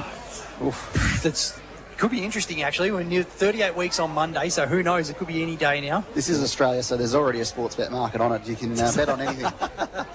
I'm all in. What are the odds? Let's dive a bit deeper into this. I'll let you two figure that out in the break on the outside. But Riddles, love your work back here today, mate. Thanks for joining us. Fantastic to be here, you two guys. As I said, best callers in the game, so fantastic to play a small part alongside you boys. Your analysis is outstanding. Michael Di Fabrizio is easily the most improved in the box, mate, dominating again on the airwaves. No, well done, Mitch. Great call this afternoon, and Dad and the whole team. It was a great effort. What about Maxie? Absolutely. On behalf of Max the Axe Hollingworth, John Hollywood was had to take off a little bit earlier, and DJ Dave, who's just been doing behind the scenes, he was very nervous coming into today. The palms were sweating on the way in. Lucky none of the water actually got into the keyboard, because that could have dealt all sorts of issues. I was worried about the grease coming off the fried dim sims that he was throwing into earlier in the game. I thought he might slip over on the keyboard and just take us off air a couple of times there. If his palms were sweaty, does that mean Kane Sherlock was holding him? I was waiting for good DFAB. Good by you. Gee, you sat on that for about the last 2 hours. This is fantastic.